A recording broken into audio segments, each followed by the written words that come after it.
Keeler Show today. It's time to read the news and weather. Time to figure out what to say. It's time to turn the channel of the Keeler Show today.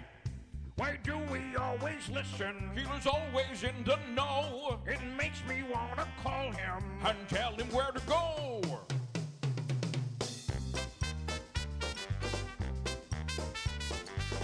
And now let's get things started. Andrew, let's get things started. It's time to get things started. On the most sensational, inspirational, celebrational, Keelerational. This is what we call the Keeler Show.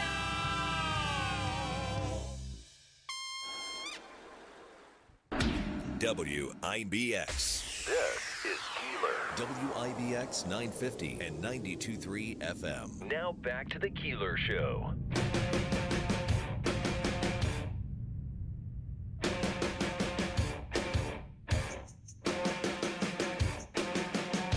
Well, good morning, and another warm one. Not quite as warm, but another warm one today. I'm not sure you're going to be able to feel the difference. Like, I don't think you'll go out this afternoon and be like, wow, it's different. It's so much cooler. I But think tomorrow you will. Yeah, definitely. and I think maybe you start to notice the humidity dropping. Yeah, I certainly hope so, because that humidity is something. It's the We'll have some killer. hot days next week, it looks like. It looks like a couple of days of some rain, and it's amazing that heat, when it gets up to like 93, 94 degrees, or even It doesn't matter 92. after that. It is interesting how you can water plants and just watch it basically Oh, evaporate. yeah. I've been watering my plants every other day for like the past week. Yeah, it's crazy. We have a huge day. And by the way, our man Davey, yesterday receiving the brick from the Boilermaker. It's their media award, and our congratulations. Woohoo! Davey, that was, I'm told, you were smiles ear to ear. Hang on a second. Okay, all right. I don't want to anger you. Now come back and say what you said. I'm told you were smiling ear to ear at the Boilermaker Park. Yeah, a certain person that was here yesterday I saw, he probably informed you about it, didn't he? Well, he said you were very happy. Yes. Mike says, I hope Davey can get his head through the doorway after being such a big winner last night with the brick.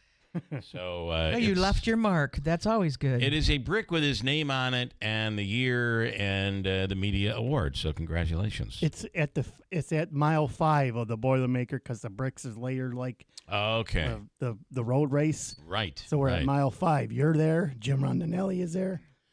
Where's the mile 5 marker? It's on. Well, the it's over near It's like Sculpture Space. Yeah. It's, So- over in that area. over the park. Yeah. Yeah. Okay. Yeah. And at the park, they have it set up like it's a Boilermaker Oh, course. okay. It's mile 5 Yeah. is where Yeah. the brick Okay, was. my So- apologies. Is it obvious that I've never been to the park yet? Well, it's nice, and Davey is now bricked in. He's laid in and ready to go. So, Part of history now. yeah, Beth will have someone. Actually, Audra's coming in this Yes, morning, right? yes. And we'll talk about the public market, which is actually hitting bigger numbers than Yes. you've ever seen. We're very, very grateful Yeah. for that. And finally, the weather is helping us out Summer here. arrived with a bang. Holy moly. And now we find out Clinton did have a tornado touchdown there. So there were 2 tornadoes. And this one, a lot of damage done to the Hamilton College area, but also over at Clinton High School. Oh, I All didn't those know that. old trees that have been there for years Yeah. and years, just torn right out of the ground. When nature cleans house, she's usually not gentle about it. Not gentle at all. We'll speak with Ryan Schmelz, Fox News Radio, coming up. Bird bath, BYRD bath. What's in it and what's out and what's in the one big, beautiful budget bill. Speaking of budgeting, we'll speak this morning with New York State Comptroller Tom DiNapoli on federal Medicaid cuts, what it's going to mean for New Yorkers, and the Office of Unclaimed Funds sending out checks. We'll explain. You may have some money sitting there, and wouldn't that be something? This morning, we've had, we'll do Habakkuk's free money question of the day, but we have had this back and forth between Mayor Galimi and councilperson Katie Aiello. She's making many accusations and criticizing things that the mayor has done. He is responding on Facebook, and the general thought was, instead of doing the response and getting your responses back and forth on Facebook, why don't we just get everybody on the same page here in studio? So the two of them will be in studio this morning, Mayor Mike Galimi and Katie Aiello, and that'll begin sometime around 7:08 this morning. I'm very excited about it. I'm excited because we are going to. I am optimistic that we're going to keep it all. We're going to walk out of this in a better place, Okay. and the goal is it doesn't become a free for all, and that's why Beth is here. Oh, I'm the buffer? Okay. You're Thanks going for the to be, heads up. Well, I think you'd be the referee.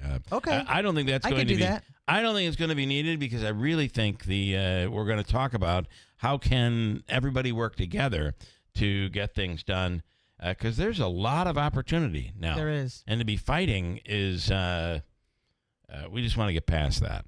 And the mayor will say, "Listen, she's coming after me. I'm," and he is responding on Facebook. So it puts us in that situation where let's end it all and let's try to walk away in a better place. Get everything That's on the goal. table and talk through it and be I done. like it. This evening, 6 o'clock at Babes, we are holding the National Anthem Singing Contest to see who is up to the challenge to sing the national anthem in front of 40,000 people at the Boilermaker Road Race Post Race. That's a Party. hard song to sing from a It singing is. standpoint. And most likely it'll be sung, depending on the person, most likely it'll be a cappella and or whatever is selected. But we'll be outside at Babes, where it looks like the temperature's going to start coming down around 6 o'clock. And if you feel you have what it takes, be there tonight. We've already heard from a few people that are going to be there tonight, Davey. And Davey is, of course, one of them, but you're not singing. So that's going on tonight at Babes, so come out and check it out. Yesterday was one of the more uneventful primary days. It was so quiet yesterday. In fact, I think a lot of people did not even realize it was primary day. It was primary day. And I think there are a few races that were a little on the interesting side. It was also yesterday in Herkimer County, and it's interesting because the DA's office in Oneida County had this case, but it is the Herkimer County legislator Robert Hullum who has been in jail for a violation of his probation. It stems from drug charges from last year, and he was on probation, and they say that according to the DA, Oneida County DA, he admitted to violating his conditions of probation, namely that he was non-compliant with his treatment conditions, missing several appointments. He was sentenced to 120 days jail yesterday, which I believe is probably going to be time served, and received a conditional discharge to engage in an inpatient treatment facility for, I believe, 30 days is what I'm being told. He'll be back in court to report on all of that on July 11th for a status report, and at that time he would be discharged from probation if everything goes as planned. Now, interestingly, while all of this was going on yesterday, there were people out voting for his seat. So while this was all going on, he was up for re-election on his seat. So as it turns out, his opponent, Gene Wedemeyer Jr., and I'm not sure that I'm pronouncing that correctly, was challenging him in the Republican primary. Results from the primary show, and I don't believe this includes all of the any possible military ballots or what have you, absentee ballots. 91-18, Wedemeyer winning after all the votes were reported at the Herkimer County Board of Elections from yesterday. Now, Hullum still has, I'm not sure if it's conservative or which line he has, but a third-party line. So he could still be on, if he chooses, he could still be on the ballot in November. So quite interesting. And I do think that it's probably a good idea, and the people seem to be speaking because, listen, he's a veteran. He did really positive things at the in the legislature. Very difficult because I've been given the task of actually covering this story, and Bob and I, prior to all of this, are, I believe, friends. So it's not easy to report on stuff like this. However, maybe this is what gets him away from, pain can lead to drug abuse, whatever it is, right. Whether it be PTSD from doing time in overseas in service, whatever it might be, this may be what gets him into a better place. And hopefully, I think we're a pretty forgiving society. We are, as Americans. In general. And maybe not so forgiving always, but don't get too specific with that. I think we are fairly forgiving, and I think if he's able to come back and say, "Listen, I've turned things around. This was a dark period for me, and I'm ready to serve again," I think he'd have a great opportunity. Well, I think he's one of the things that's going in his favor with this situation that he finds himself in. This is that he's being authentic about it. He definitely is. He's being honest and transparent. Yes, and I do think that is important. Well, that speaks to his character. Yes. Mike says, I wonder if some of the farms around Clark Mills got hit. I picked strawberries at Tasselberry Farms this week. Mm-hmm. That's nice over there. Yeah, I know they lost power. North Star as well is right over there in the Westmoreland area. So that's a very good question. Coming up, we'll speak with Ryan Schmelz from Fox News Radio, and then New York State Comptroller Tom DiNapoli on the Medicaid cuts, what it means for those here, and maybe you have some money sitting out there. Is it possible? It is 6:28 on a Wednesday, a very eventful Wednesday morning at WIBX. Good morning, WIBX 950 AM 92.3 FM. I'm Megan Stone with your news update. A second tornado was confirmed in Oneida County. This one touched down around the same time as the Clark Mills tornado, and it impacted Westmoreland and Clinton. The EF1 tornado touched down around 3:59 a.m. Sunday, June 22nd, and carved a 4.74-mile path which ended near Hamilton College around 4:10 a.m. The tornado snapped multiple trees and threw debris hard enough to impale the ground like missiles. No injuries or fatalities were reported from this tornado, but 3 people were killed in the Clark Mills tornado. You could read more about this on WIBX950.com. Air conditioners and fans will still be hard at work today across central New York. Another day of warm temperatures is expected, with highs in many locations reaching the upper 80s, down from a record high in Syracuse yesterday of 95 degrees. The Syracuse City School District will be doing its part to keep kids safe by having half days for the schools that don't have air conditioning today and tomorrow. High schoolers will operate on their normal schedules.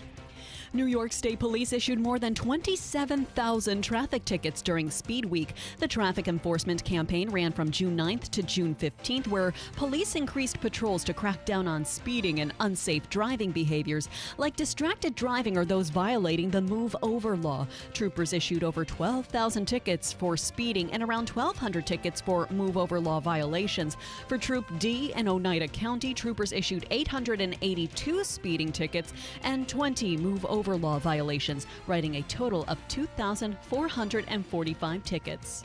And exposure to wildfire smoke and heat stress may negatively impact birth outcomes. According to a study published in Environmental Science and Technology, adverse outcomes at birth were particularly pronounced when exposure occurred during the month before conception and during the first trimester of pregnancy. Small for gestational age babies were among adverse outcomes, with living in climate vulnerable neighborhood increasing the odds, especially among women exposed to heat stress prior to conception. Your Weather Center forecast is next, and it's brought to you by John's Mobile Home Parts and Accessories in Oriskany Falls. For all your mobile home needs, it's worth the trip. Visit johnsmobilehomeparts.com for more info. I'm Megan Stone. Not as hot for us here today as we were yesterday. Mostly sunny skies. Middle to upper 80s this afternoon. Mid-60s tonight. Cloudy and cooler Thursday with scattered showers, even a few rumbles of thunder. Highs tomorrow low to mid-70s. Cloudy skies Friday with a chance of showers and storms. Low to mid-70s. I'm meteorologist Ken Boone from the Weather Channel on WIBX 950 AM and 92.3 FM. So another hot one today for the most part, and then things begin to cool off a bit. Currently, we're with sunny skies, 71 degrees. On the line right now from Fox News Radio is the one and only Ryan Schmelz. Ryan, good morning. What's going on? How are you? Has it been hot in D.C. like we're getting here? It's ungodly hot in D.C., yes. Yeah. And probably is more often than we get. We're just not used to 90-degree weather like this. But it has been hot.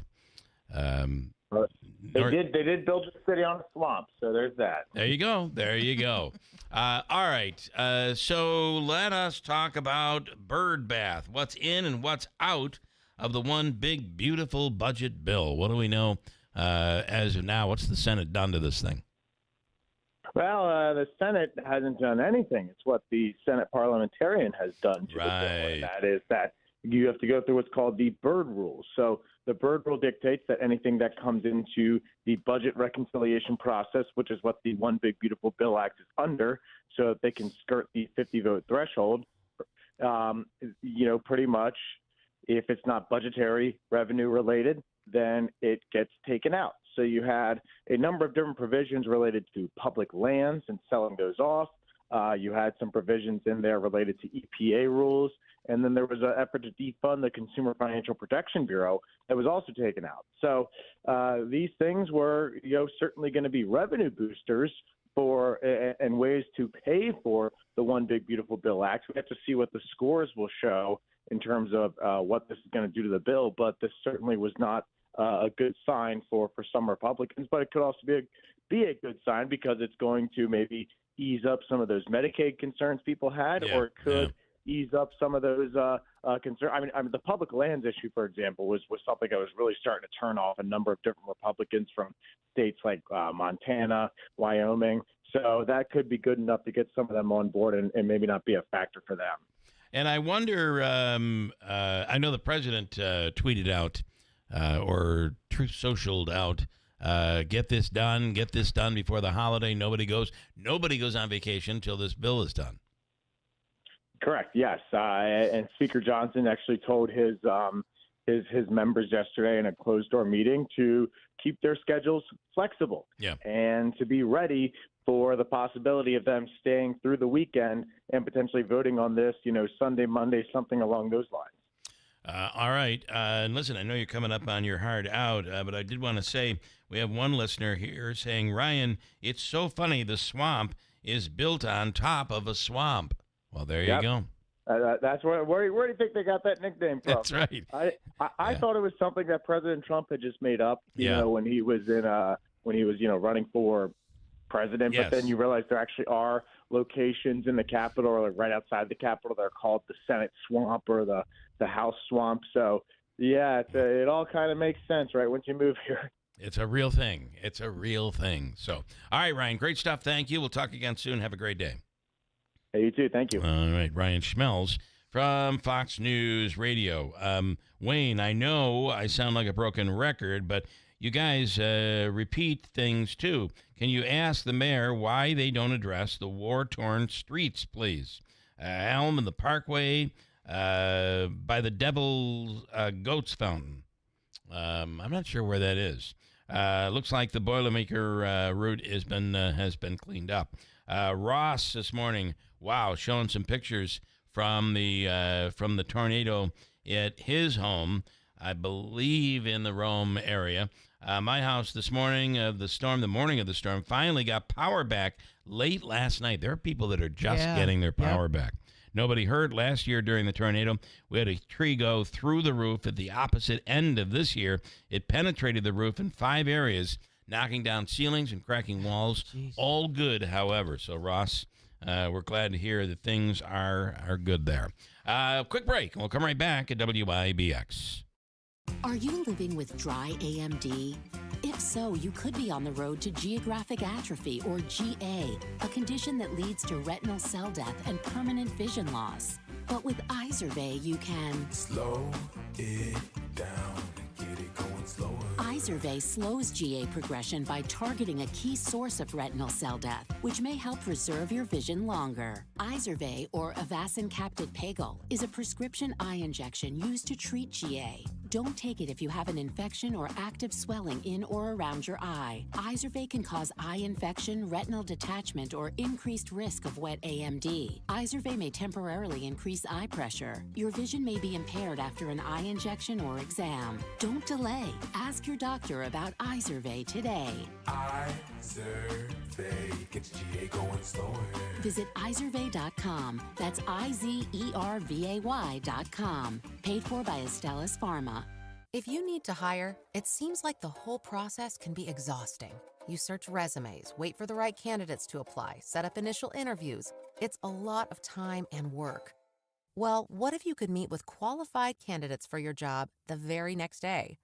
Now you can with Zip Intro from ZipRecruiter. And right now, you can try it for free at ziprecruiter.com/radio. Zip Intro is super easy to use. You simply pick a time, and it does all the work of finding and scheduling qualified candidates for you. Then you can choose who you want to talk to and meet with great people on back-to-back video calls as soon as the next day. Best of all, you save time and energy. Try Zip Intro for free right now at this exclusive web address, ziprecruiter.com/radio. Zip Intro. Post jobs today, talk to qualified candidates tomorrow. Once again, go to ziprecruiter.com/radio to try it for free. That's ziprecruiter.com/radio. Celebrating 100 years. This is Keeler. WIBX 950 and 92.3 FM. Now back to the Keeler Show.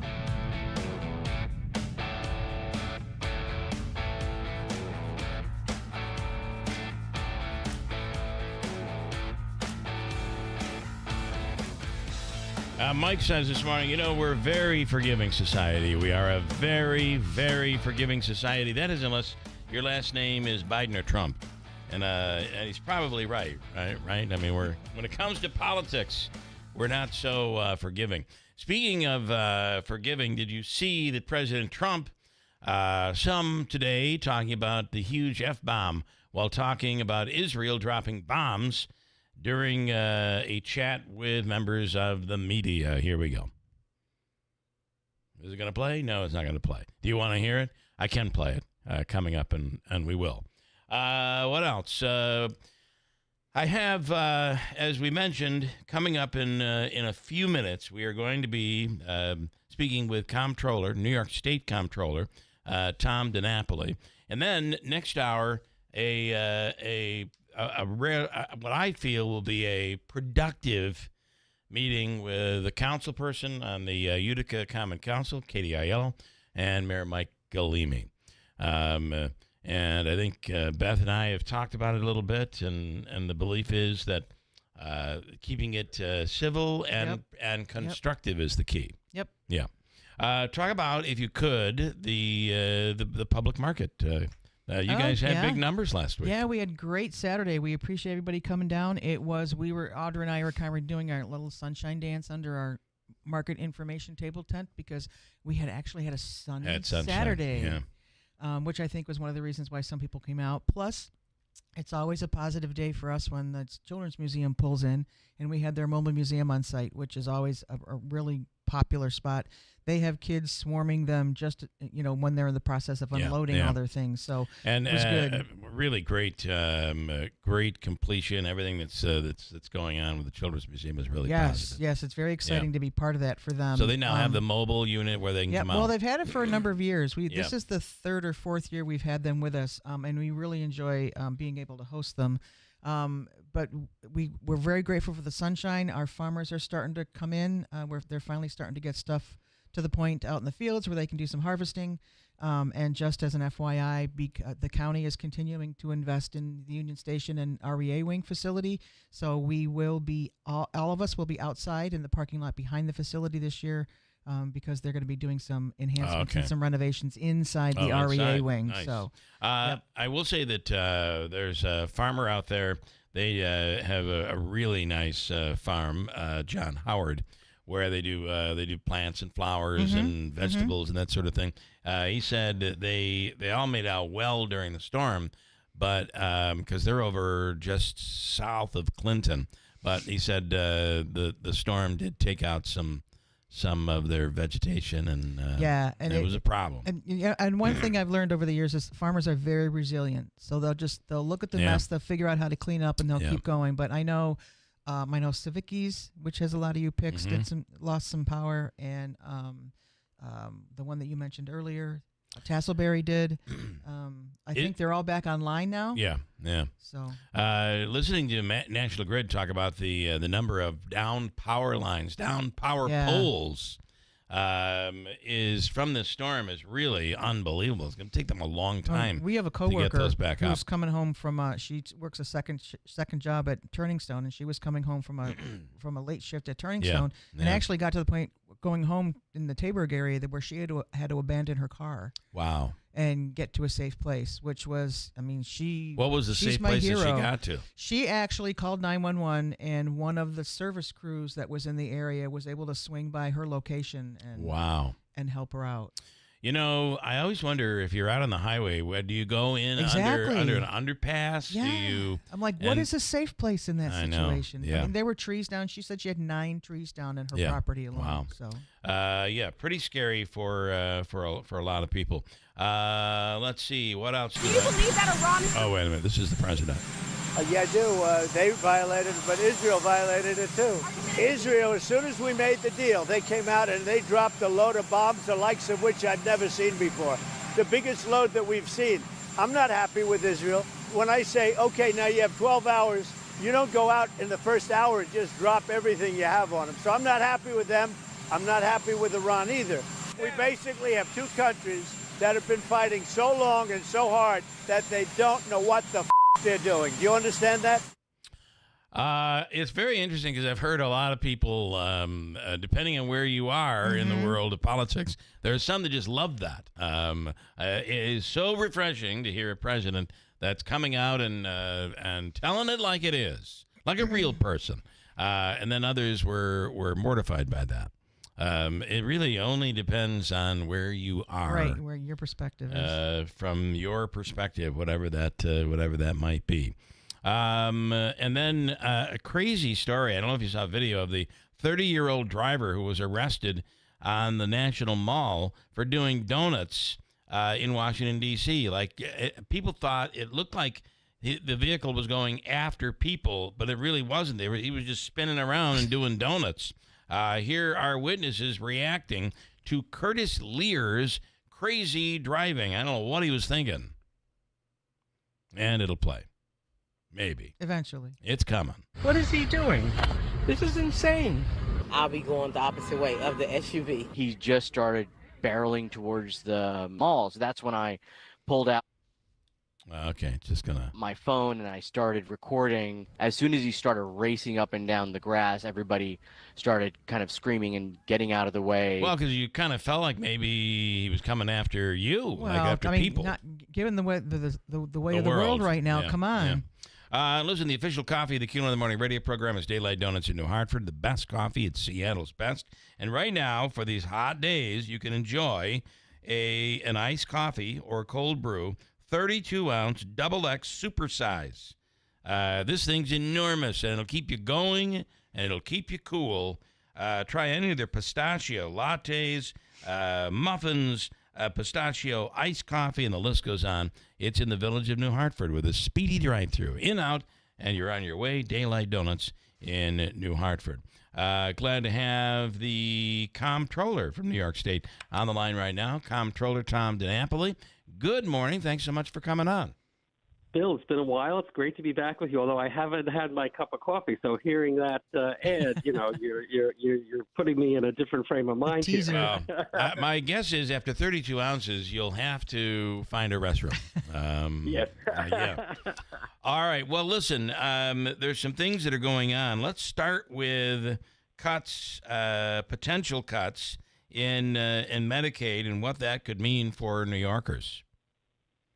Well, obviously, a lot of focus on what's happening in D.C. with the reconciliation bill that came out of the House. Now the Senate is working on it. And Medicaid is a big expense in New York State. The two big budget drivers for us are always health care and education, and it's largely because of the Medicaid program.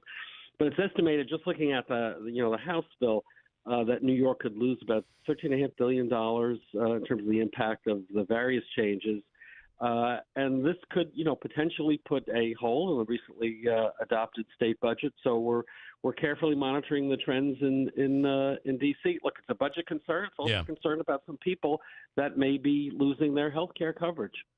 So it is, and really it's a wait and see right now, and maybe they'll get done before the 4th, but I'm not sure.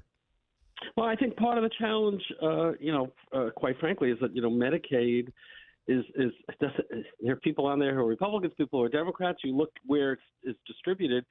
Many of the folks in the majority from the red states, they have a number of their constituents, especially in some of the poor rural communities across our country, who are dependent on Medicaid. So I think as people read the fine print, there is a concern. Are we really impacting people in local budgets, state budgets, in a way that is not just hurting a New York and a California, but hurting many other states as well? So I think there's still a long way to go on this. And I wanted to ask you also about the Office of Unclaimed Funds and some new legislation that's been passed. Explain what has changed and the fact that people might have some money sitting there and don't even realize it. Yeah, I mean, unclaimed funds is what we're really returning is people's lost money. There are various ways. You may have an old bank account, some other financial account that's been inactive. Often people move and they don't keep up their contact information. Maybe a health insurance check, was never cashed, or someone left you some money in a life insurance policy. For whatever reason, under the law, after a certain period of time, the financial institution that is holding these accounts, when they're dormant, have to turn it over to the state, and we hold it in safekeeping. So we have accounts these are accounts. I'm not saying the actual dollars of close to $20 billion in these unclaimed funds that have been accumulated since the 1940s. Wow! So we have been trying to get the information out to the public over many years. We have an 800 number people can call, 1-800-221-9311. Go to our website, just put in New York State Controller, click on unclaimed funds. And the way it's worked now, Bill, is that we have to find you or you find us. We do a lot of outreach events. We do a lot of advertising. But people have to come and search. What we decided to do is to try to make it easier rather than have us send a letter saying, hey, you've got unclaimed funds, please apply for it. If we have in our database an ability to verify the account and the account owner, for new accounts of $250 or less, we will send the check directly. So this just started earlier this year. I think we got about $5 million now that we've sent out. Wow. So I want people, to not think it's a scam, if they get that from us, because some of the folks, frankly, haven't been cashing those checks, which is hard to believe. Most of the recoveries are $50 to $100, but there are some that are even bigger than that. So for your listeners, please go to the Controller website, click on unclaimed funds. We make it very easy.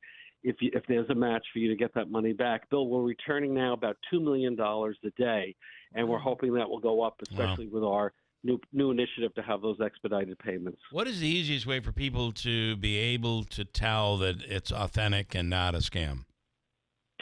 Well, I mean, look, if it comes from us, they're going to see it's an official letter. They could certainly call us if they want to double check it.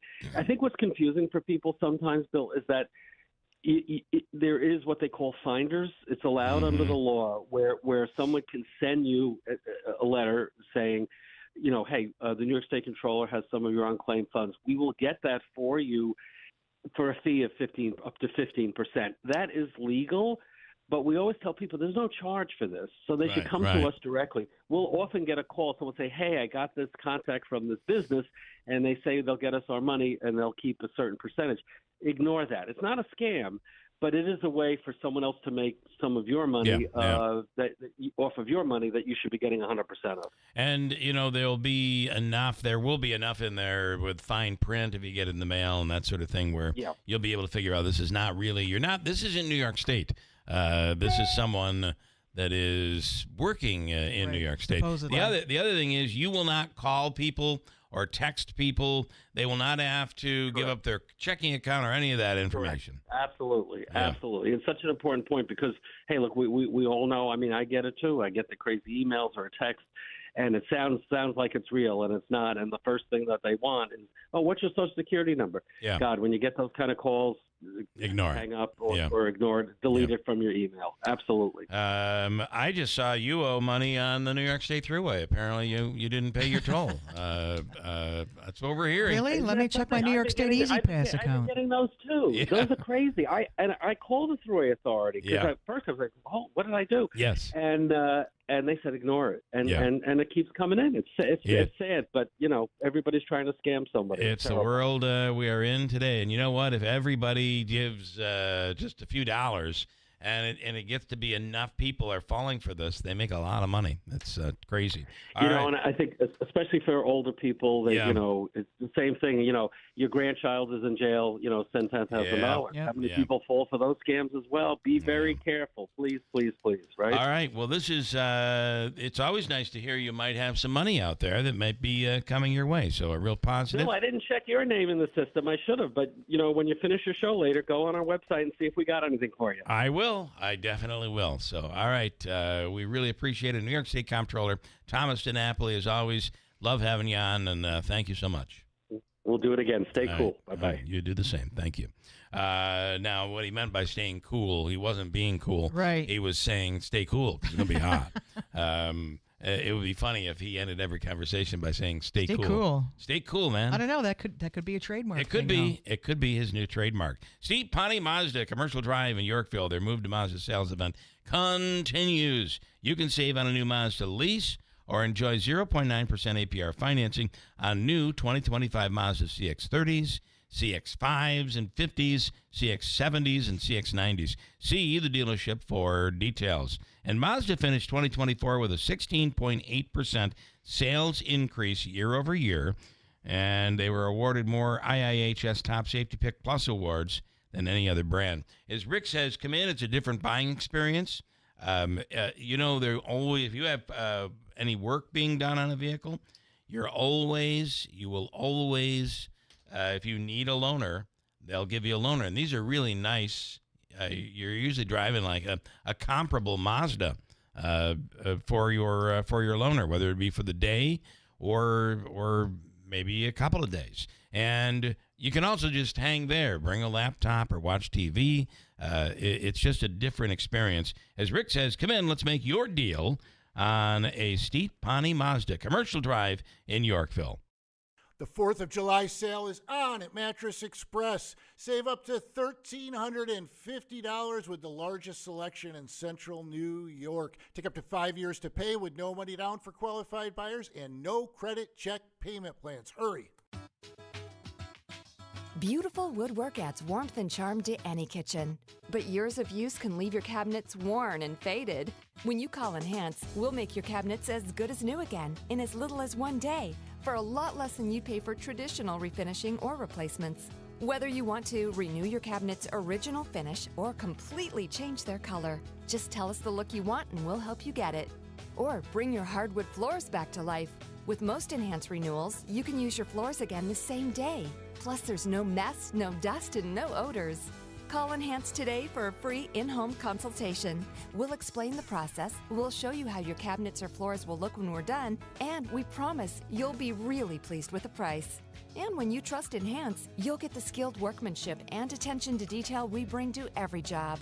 There's no obligation. Call us now at 738-1113. 738-1113. You're great at protecting your personal information. You might even use things like two-factor authentication and strong passwords. But as much as you try to control how your info's protected, there are other places that also have it, and they may not be as careful. That's why LifeLock monitors hundreds of millions of data points a second for threats. If your identity's stolen, they'll fix it guaranteed, or your money back. Save 40% your first year with my name, Clay, as the promo code at LifeLock.com. Terms apply. WIBX. This is Keeler. WIBX 950 and 92.3 FM. Now back to the Keeler Show.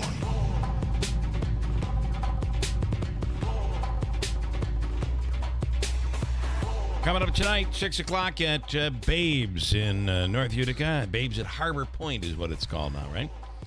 We will be at Babes at 6 p.m. for the National Anthem Singing Contest. We're looking for people not just to sing at the National Anthem at the post-race party in front of 40,000 people, but you may be singing the National Anthem in front of 12 or 15,000 people at the start of the race, or there's the 5K, and many opportunities to sing the national. Are you a singer? Do you have any singing?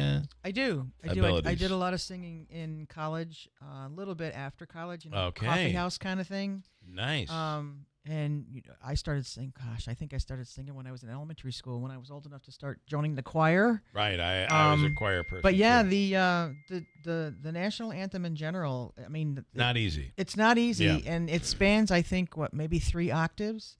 And a lot of people get mixed up with the wording, and it's hard enough to know that you're like you're representing the country. When you're saying those words, and that alone can make people nervous. Yeah. And then when you put them in front of 40,000 people, that just kind of like, it can really, it can kind of spook you a little bit. Yeah. Get into some comments. Ann in Rome, chemo today. After today, I will have 6 more to go. She's counting them down. And God bless. And hopefully, Ann, they go quickly, right? Let's see, some other comments. These might be from yesterday, so I'm not sure exactly what Lance and Lee is. This is rocking Utica. The tragedy of the twins makes me think of the estimated 20,000 children who have died in Gaza, many from buildings collapses and bombings. Well, a lot of people are certainly thinking about that. Is this a different person than you were talking about earlier? I will donate and wasn't sure. So both of the people who passed away, the families. There's a story on our website. You can find it. It's for the families. Both of those GoFundMe pages you can link to up on our page. And then Sue this morning, I'm hoping off air to not confuse the listener during the Katie interview, that if anyone gets off topic, you will say, I will repeat the topic. Yeah, I think we'll stay. That's a good idea. We'll stay on topic, or some signal word that alerts them to stay on topic. As you know, if you're talking about dogs, Katie will in the same sentence change the topic to beach balls. In the next sentence, she might be talking about fudge. That's Sue in Utica. I'll pass that on to her, and I believe Katie just made her way into the building. The mayor will be here next. We'll be doing this on the other side after news. Also next hour, I think we'll have time to squeeze in Hobica's free money question of the day. How much is that going to be worth next hour in such a big hour, Davey? $300. Oh, you're going all in. Wow. $300. I've not heard from Hobica about this, but I can't believe he's happy with you. We'll see. That's worth $300 next hour. We'll do that coming up around 7:35. So in studio, no more on Facebook, but here we are in studio face to face. Mayor Mike Galimi and Councilperson Katie Aiello being constructive here this morning. That's the goal. Coming up next on WIBX. From the Stanley Theater Studio, WIBX Utica, Rome. W295EI. WIBX 950 and 92.3 FM, celebrating 100 years. President Trump keeps insisting it was obliteration. I'm Dave Anthony, Fox News, pushing back on reports of Pentagon analysis into the U.S. airstrikes over the weekend that Iran's nuclear facilities did limited damage to the program feared to be making weapons. Well, the intelligence was very inconclusive. The intelligence says we don't know. It could have been very severe. The president said that at the NATO summit in the Netherlands, where Fox's Jackie Heinrich reports. The FBI is doing a leak investigation, and he really pushed back on that preliminary low-confidence intel assessment that doubted the impact of the strikes on Iran's nuclear facilities. He said, without maligning his own intelligence officials, that leaked document did not paint an accurate picture. And moreover, he thinks the Iranians did not get much uranium out of there. The president also said 2 Iranians went down to see it, called back and said this place is gone. Referencing the Fordo site that was hit. Now, as the Iran-Israel ceasefire holds, Iran executed 3 more people accused of spying for Israel. We're told one person was assassinated as a result of their collaboration with Israel's security agency Mossad. Since Israel began its assault just under 2 weeks ago, Iran has hanged 6 people for espionage, and human rights groups fear more executions. That's Fox's Jonathan Savage. The war in Gaza keeps raging. 7 Israeli soldiers have been killed in an explosion, and Palestinians say Israeli attacks killed at least 44 people. Back to that NATO summit in the Netherlands. President Trump's happy other leaders in the 32-nation alliance plan to agree to spend a lot more on their country's own national defense. They're going up to 5%, and that's a big, from 2%. And a lot of people didn't even pay the 2%. In New York City, a Muslim socialist might be the next mayor. Zohran Mamdani. We have won because New Yorkers have stood up for a city they can afford. Mamdani declared victory in the Democratic primary, while former Governor Andrew Cuomo conceded, though with ranked choice voting, the final results won't be until next month. America's listening to Fox News. The children of our nation know little to nothing about 9/11. But the Tunnel to Towers 9/11 Institute is righting this wrong by helping teachers educate kids in kindergarten through 12th grade. Their nonfiction first-person accounts are told through videos and the Discovering Heroes book series. The Institute offers full scripted curriculum units with background for teachers, a speakers bureau for classrooms, a mobile exhibit that's an interactive museum with 9/11 artifacts and FDNY guides. Donate $11 a month to Tunnel to Towers at t2t.org. Life insurance. Why are you putting it off? Can't afford it? Too much hassle? Think you don't need it? There's lots of excuses for putting off life insurance. But if you weren't there, who would pay the mortgage and other bills? With Ethos, you could be covered in 10 minutes and boom, family protected. Ethos, fast and easy online term life insurance. Up to $2 million in coverage with no medical exam. Some policies as low as $1 a day. Answer a few health questions and get your free quote at ethos.com/policy. That's ethos.com/policy. Kilmar Abrego Garcia may be released from jail this afternoon in Tennessee, but he may not be allowed to go free. Yet another chapter in the saga of the illegal immigrant controversially deported to El Salvador back in March with other alleged gang members and then brought back by court order and then charged with human trafficking. A Nashville federal judge plans to discuss conditions of Abrego Garcia's release, ordered this past Sunday. He's been indicted by the Justice Department on human trafficking charges. He was mistakenly deported to his native El Salvador and detained, but the U.S. Supreme Court ordered his release be facilitated so he could be given due process.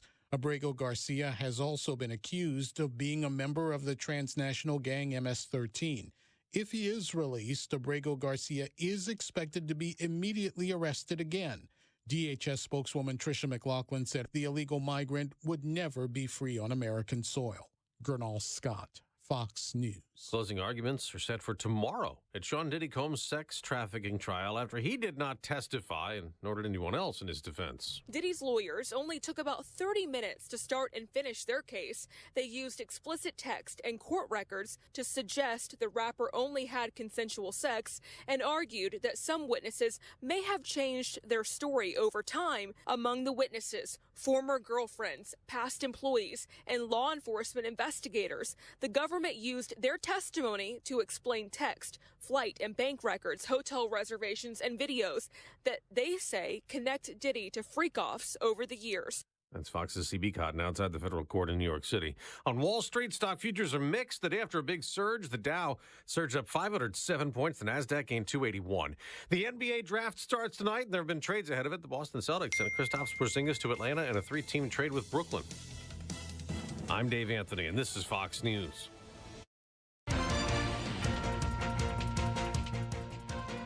Good morning. WIBX 950 AM 92.3 FM news time is 7:05. I'm Megan Stone with your news update, brought to you by the new destination Kia of Utica, Commercial Drive in Yorkville. 72 degrees under mostly sunny skies. Your WIBX Weather Center forecast is coming up next.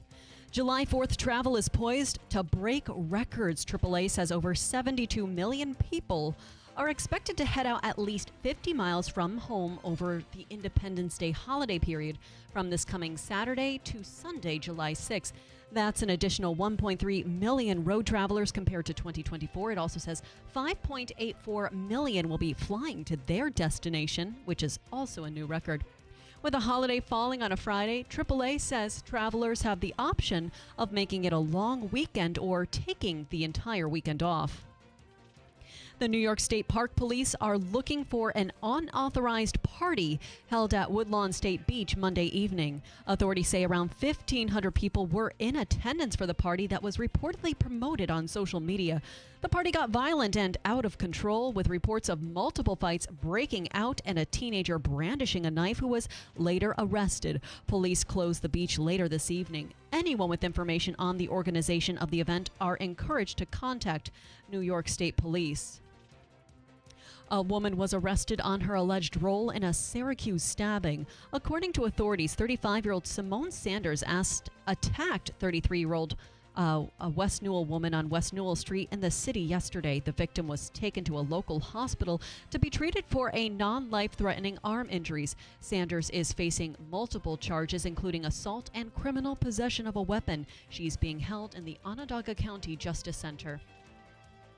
And the CDC is kicking off a 2-day meeting to review scientific data on several vaccines. Today's event marks the first time the Critical Vaccine Advisory Group will meet since HHS Secretary Robert F. Kennedy Jr. dismissed the entire panel and appointed new members. Wednesday's agenda includes a review of COVID-19 vaccine effectiveness and safety updates, a discussion on pediatric RSV vaccines, and a vote on RSV vaccine recommendations. Kennedy faced a grilling from House Democrats yesterday during a budget meeting. Your WIBX News Time is 7:07. Here is your Weather Center forecast.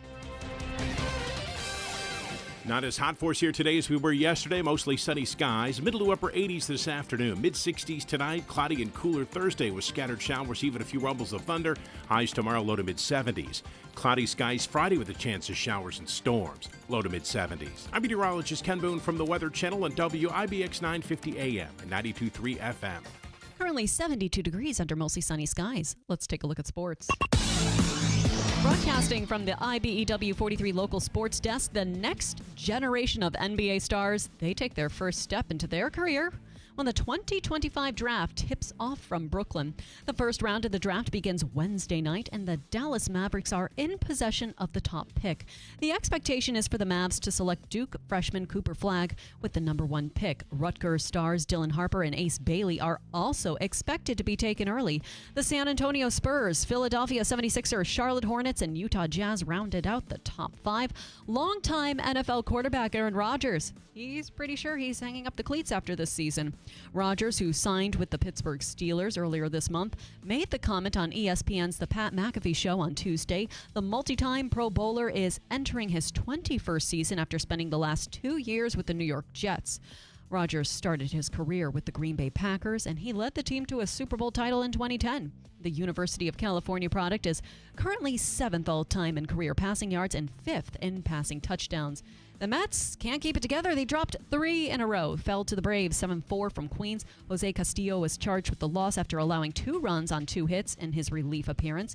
New York hopes to bounce back when it continues its 4-game set against Atlanta tonight. The Yankees, they suffered a second straight loss. They fell to the Reds 5-4 in 11 innings. Ben Rice went deep for his 14th home run of the season. New York still leading the AL East. They hope to salvage their series finale tonight.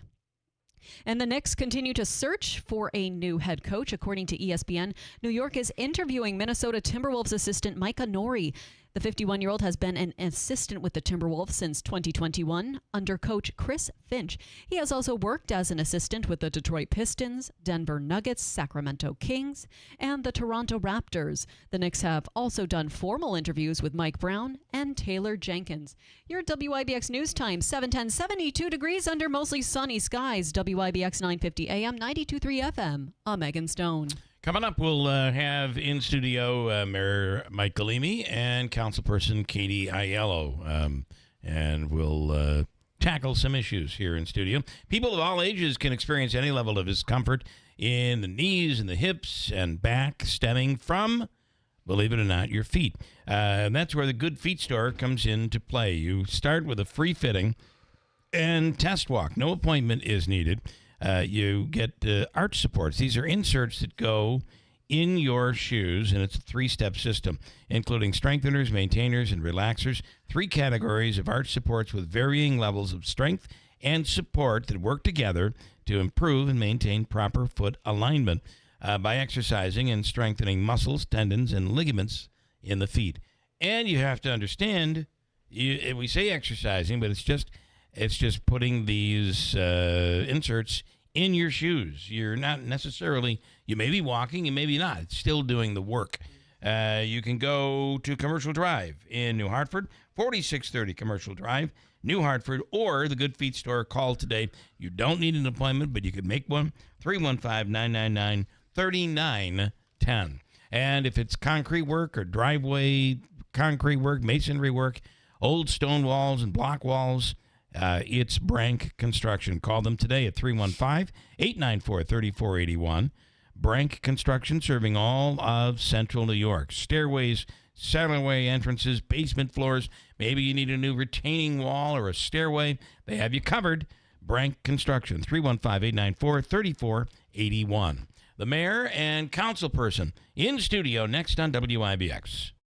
In life, we're often faced with difficult decisions. When it comes to caring for our loved one, the choice can be overwhelming. But amidst the uncertainties, there's one decision that stands out as an act of profound love and gratitude: choosing hospice care. Hospice care isn't just about medical support. It's about honoring the journey of those who've given their all to their families. It's about providing comfort, dignity, and peace in their final days, surrounded by loved ones. Choosing hospice is a way to give back to someone who has selflessly given their life to others. At Hospice and Palliative Care, we understand the weight of this choice. Our compassionate team is here to guide you through every step of the journey, providing personalized care that respects the individuality and dignity of your loved one. When it's time to say goodbye, choose hospice care. Choose love. Choose Hospice and Palliative Care, serving Oneida, Herkimer, and Eastern Madison counties. Visit our website, hospicecareinc.org, or call 315-735-6484. When you need us most. Why do we say we bring the fun to your backyard? Because at Tucker Backyard Pools and Spas, that's exactly what we aim to do. And a fiberglass pool can bring years and years of backyard fun. A fiberglass pool from Tucker Backyard is more affordable now than ever. Plus, with durability, low maintenance, and of course, beauty, it's the perfect fit for your backyard. Come visit our unique indoor showroom, including 3 fully functional pools, giving you a full hands-on experience. Or try our new interactive showroom and design the pool or spa of your dreams. Interact, design, review, and save. With Tucker Backyard service and knowledge, now is the time to stop by and learn more about putting the pool of your dreams in your backyard. Tucker Backyard Pools and Spas, 8086 Seneca Turnpike, 1 mile west of Big Apple Plaza. Online at tuckerbackyard.com. Visit Tucker Backyard Pools and Spas, Seneca Turnpike. We bring the fun to your backyard. Make a difference in your community with the Boilermaker Volunteer Program. Join them in the heart of the action on July 13th. The volunteer portal is now open at boilermaker.com/volunteer. Brought to you by the Fountainhead Group. They have various needs and leadership opportunities available. Sign up today, be part of something amazing, and help make the Boilermaker unforgettable. Lace up your passion for Utica and volunteer at boilermaker.com now. Celebrating 100 years.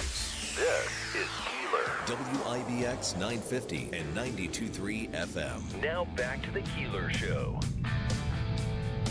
So I got to say that I think that we're 100 years old, WIBX, this year in December, which is pretty big. And I do think that part of the history is something as big as this, having a council person and a mayor who are kind of going back and forth on social media. Well, that was really not a part of our history until now. The fact is that this is somewhat historic. I can't see Mayor Hanna sitting down with Cornell May back in the day. Is that a not to make you Cornell May or you Hanna by any means, but I think it's a positive. It's a positive. Good morning, Mayor Mike Galimi. Morning. And good morning, Councilperson Katie Aiello. Good morning. So what we have seen is something we've had you both on talking about this, and it ends up you put out a video, and then the mayor believes, would you say you're setting the record straight, or however we want to word this, but there's a response going back and forth.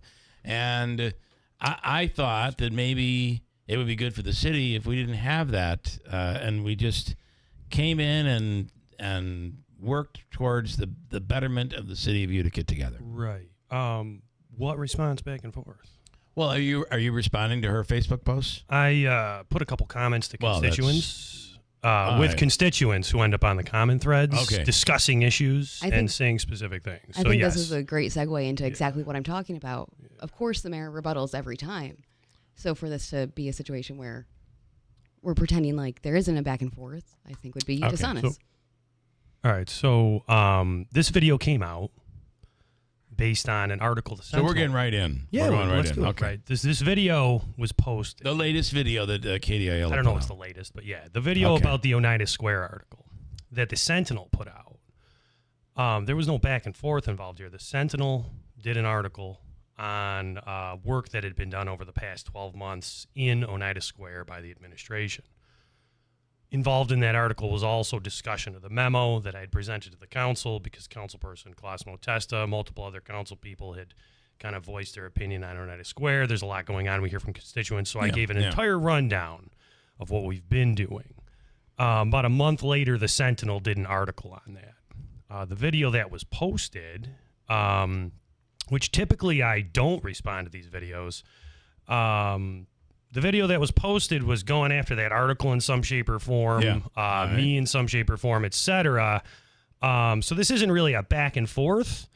The Sentinel did an article on work that I was accomplishing and doing, and the council person posted a video on it. I mean, that's just how that works. Yeah. What is Katie? What is your issue with the progress that the Sentinel was talking about? Well, and I want to touch about? before I even came on air. Somebody mentioned that I'll just change the subject if it comes down to something. There was a listener that said that. Well, and the mayor brought that up in my Facebook comments as well, that I kept changing the subject. I wanted to help narrow it down. There is a theme here, and that whole video was about the general lack of vision and execution, and then the lack of honesty around that. Okay. So the theme always comes back to those two things, whether we're talking about walking dogs, Oneida Square, or the fountains. The fountains. Which fountains? The one in downtown right now. Okay. You said it was on a schedule. With the fountains not being on? Right. Okay. Are the fountains going to be on? Which fountain are you referring to? You can name any fountain. Let us know what ones are coming on. I like the one that splashes the cars as they're going down Tennessee Street. Right. So I believe she's talking to the one in the newly designated Lafayette Square. That park, which we discussed this at a council meeting as well. So basically a bunch of the caps were stolen. Some of them, actually, we found some of them last year. Empire Recycling called us and said, these look like city property. We went down. So these are caps that are what allows the water the actual water, the actual spouts for the fountain. Okay. Right. Upon inspection last fall, also some of the actual outlets were stolen, the nozzles for the fountain. Okay.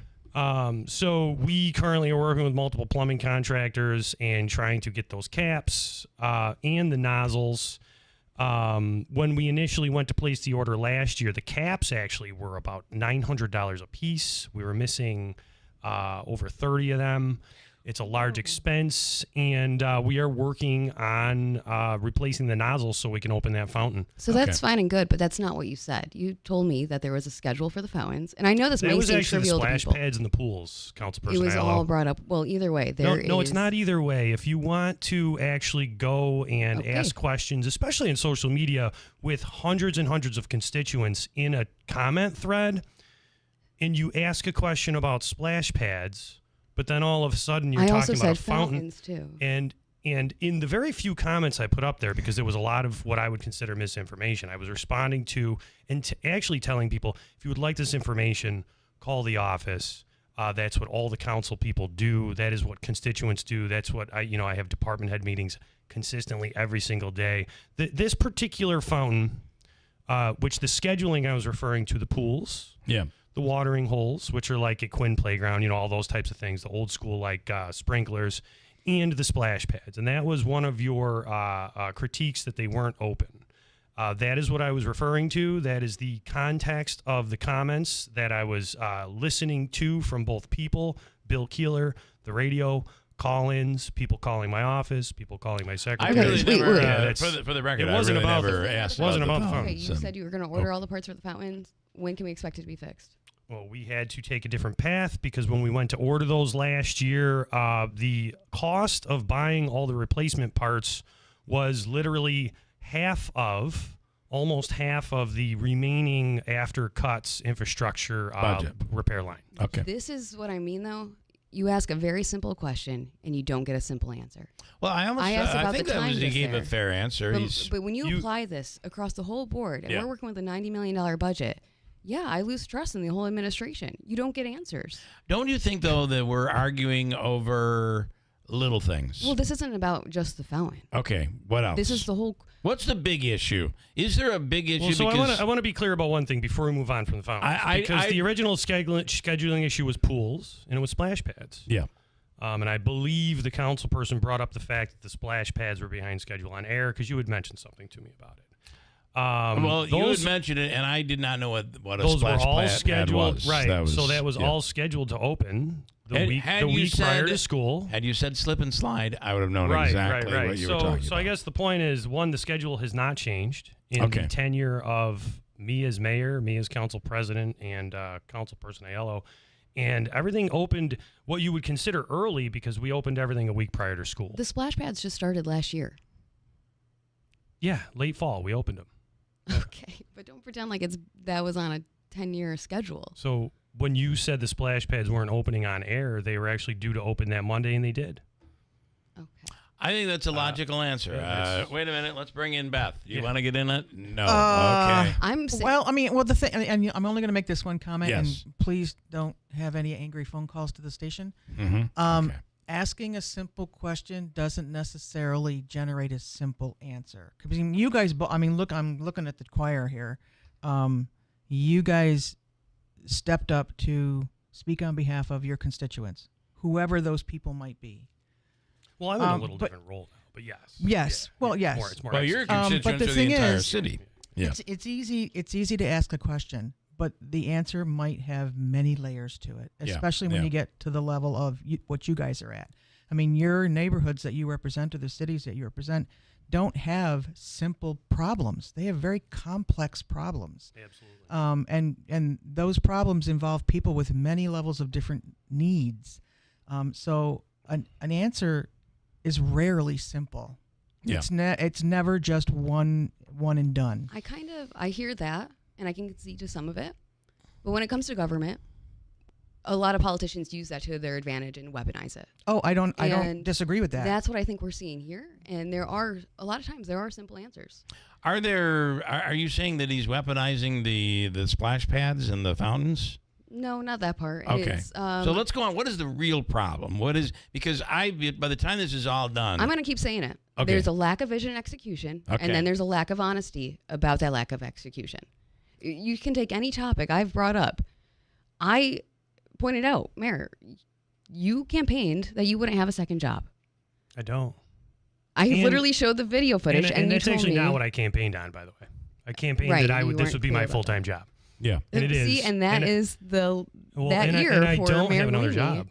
Okay. Is this your full-time job, and do you have One, another it job? is, and two, I don't. Last year in May, when I said you weren't at an E&A meeting, and you can literally Google that you were at the conference speaking for Keysight. Yes. What was that? I did exactly is what I said. Keysight? By the Keysight is Keysight your was old the company I company. worked prior. Okay. And as I stated during the campaign multiple times, I would be transitioning into a part-time role, no different than when I was council president and working full-time for Keysight. When did you say you'd be transitioning into a part-time role? I said that on multiple radio stations multiple times. And also, I'd like to add right now, since we're talking about elections, working- that I'm are not you- the one running for election right now. Katie Aiello is, and her opponent is Ciro Responti. So You separate said from that, you would be taking a leave of absence. Papers are signed. I did.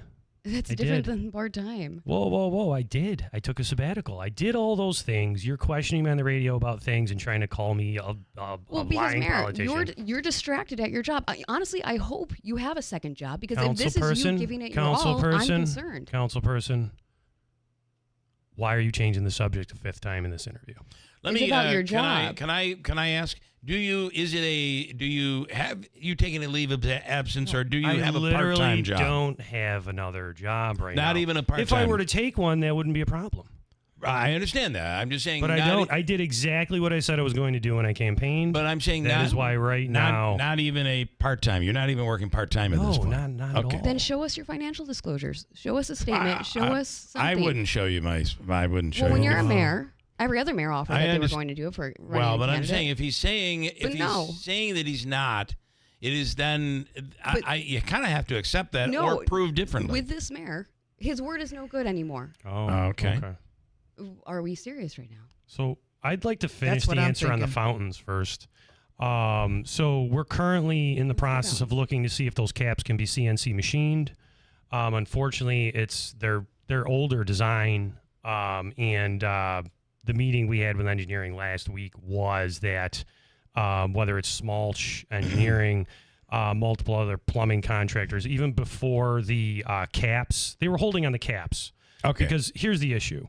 Once those fountains are open, a lot of people use that as a de facto splash pad.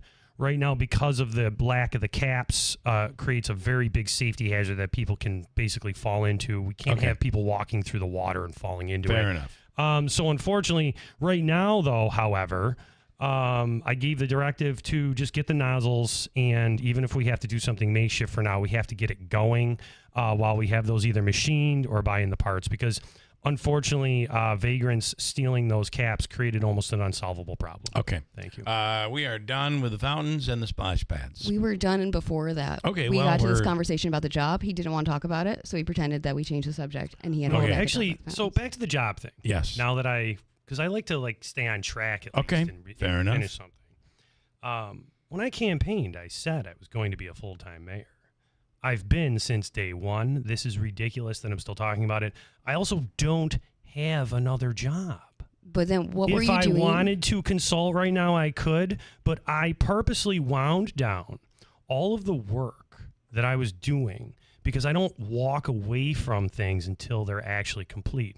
I did exactly what I said I was going to do. I wound down the work, and I didn't want to work in the private sector anymore. I wanted to do this. This is my passion. I wake up every single day, eat, live, and breathe this city because I wake up here with my kids, bring my daughter to school. You know, that's what I do every day. And then I'm just this morning, I already had 3 calls with Parks. Yeah. I started at 5:30 a.m. Okay. What day was your last day at Keysite? I can't remember. It was either December time frame of last year. But this. So your first year as mayor, you were working at Keysite. Everyone knew this, and it was a part-time. I was a part-time contributor as a consultant. Everyone knew this. Yes. Then why were you so mad when I posted about it? What are you talking about? I think so. Nobody knew let's this. get to that. Nobody knew this. Council personnel, you post things all the time, and for some reason you feel that I'm mad about your posts.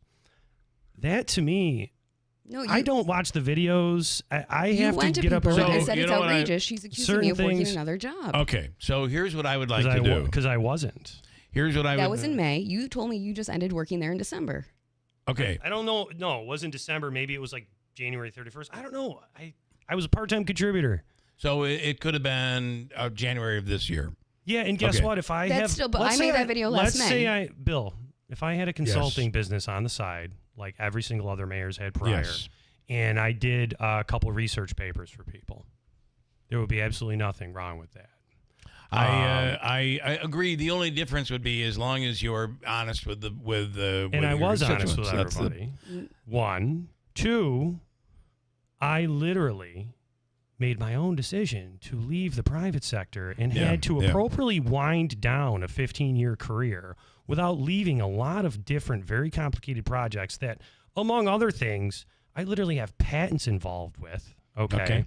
So that I could responsibly wrap that up so I could take what I want to do and move forward. And that's this. So I look at it this way. Love to get to some other first word. That is I understand. So Okay. I do have the first word council person at my, we're do. sitting next to each other. And so what I would say to this is you've given your answer. You're saying it was December or January. No, I don't know what the date was because the problem is when you start wrapping up, it's no different. You have an exit plan. You walk out. You got to wrap projects up, do things.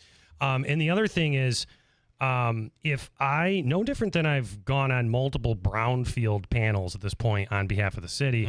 If someone called me up right now and wanted me to go speak at a tech conference based on the fact that I have a 25-year resume in that, I'd go do it. Why can't I do that? Right. I don't mind if you have other things going on. I mind what you tell the public, and the people want to know where you're at and what you're doing. Well, I think... so I explained all that while I was campaigning. I was elected by an overwhelming majority and took a sabbatical from work exactly like I said when I was campaigning. And if you look at all the records of how much I've worked at City Hall, I don't think I've actually been working less than 50 hours a week, even on weeks that I don't, quote, work. So it was a sabbatical and you were completely done. You weren't doing part-time gigs at the conferences. What? I was a part-time contributor for Keysight. I'm just hearing different words, and I'm not. Over the even first year I was mayor, I was a part-time contributor at Keysight.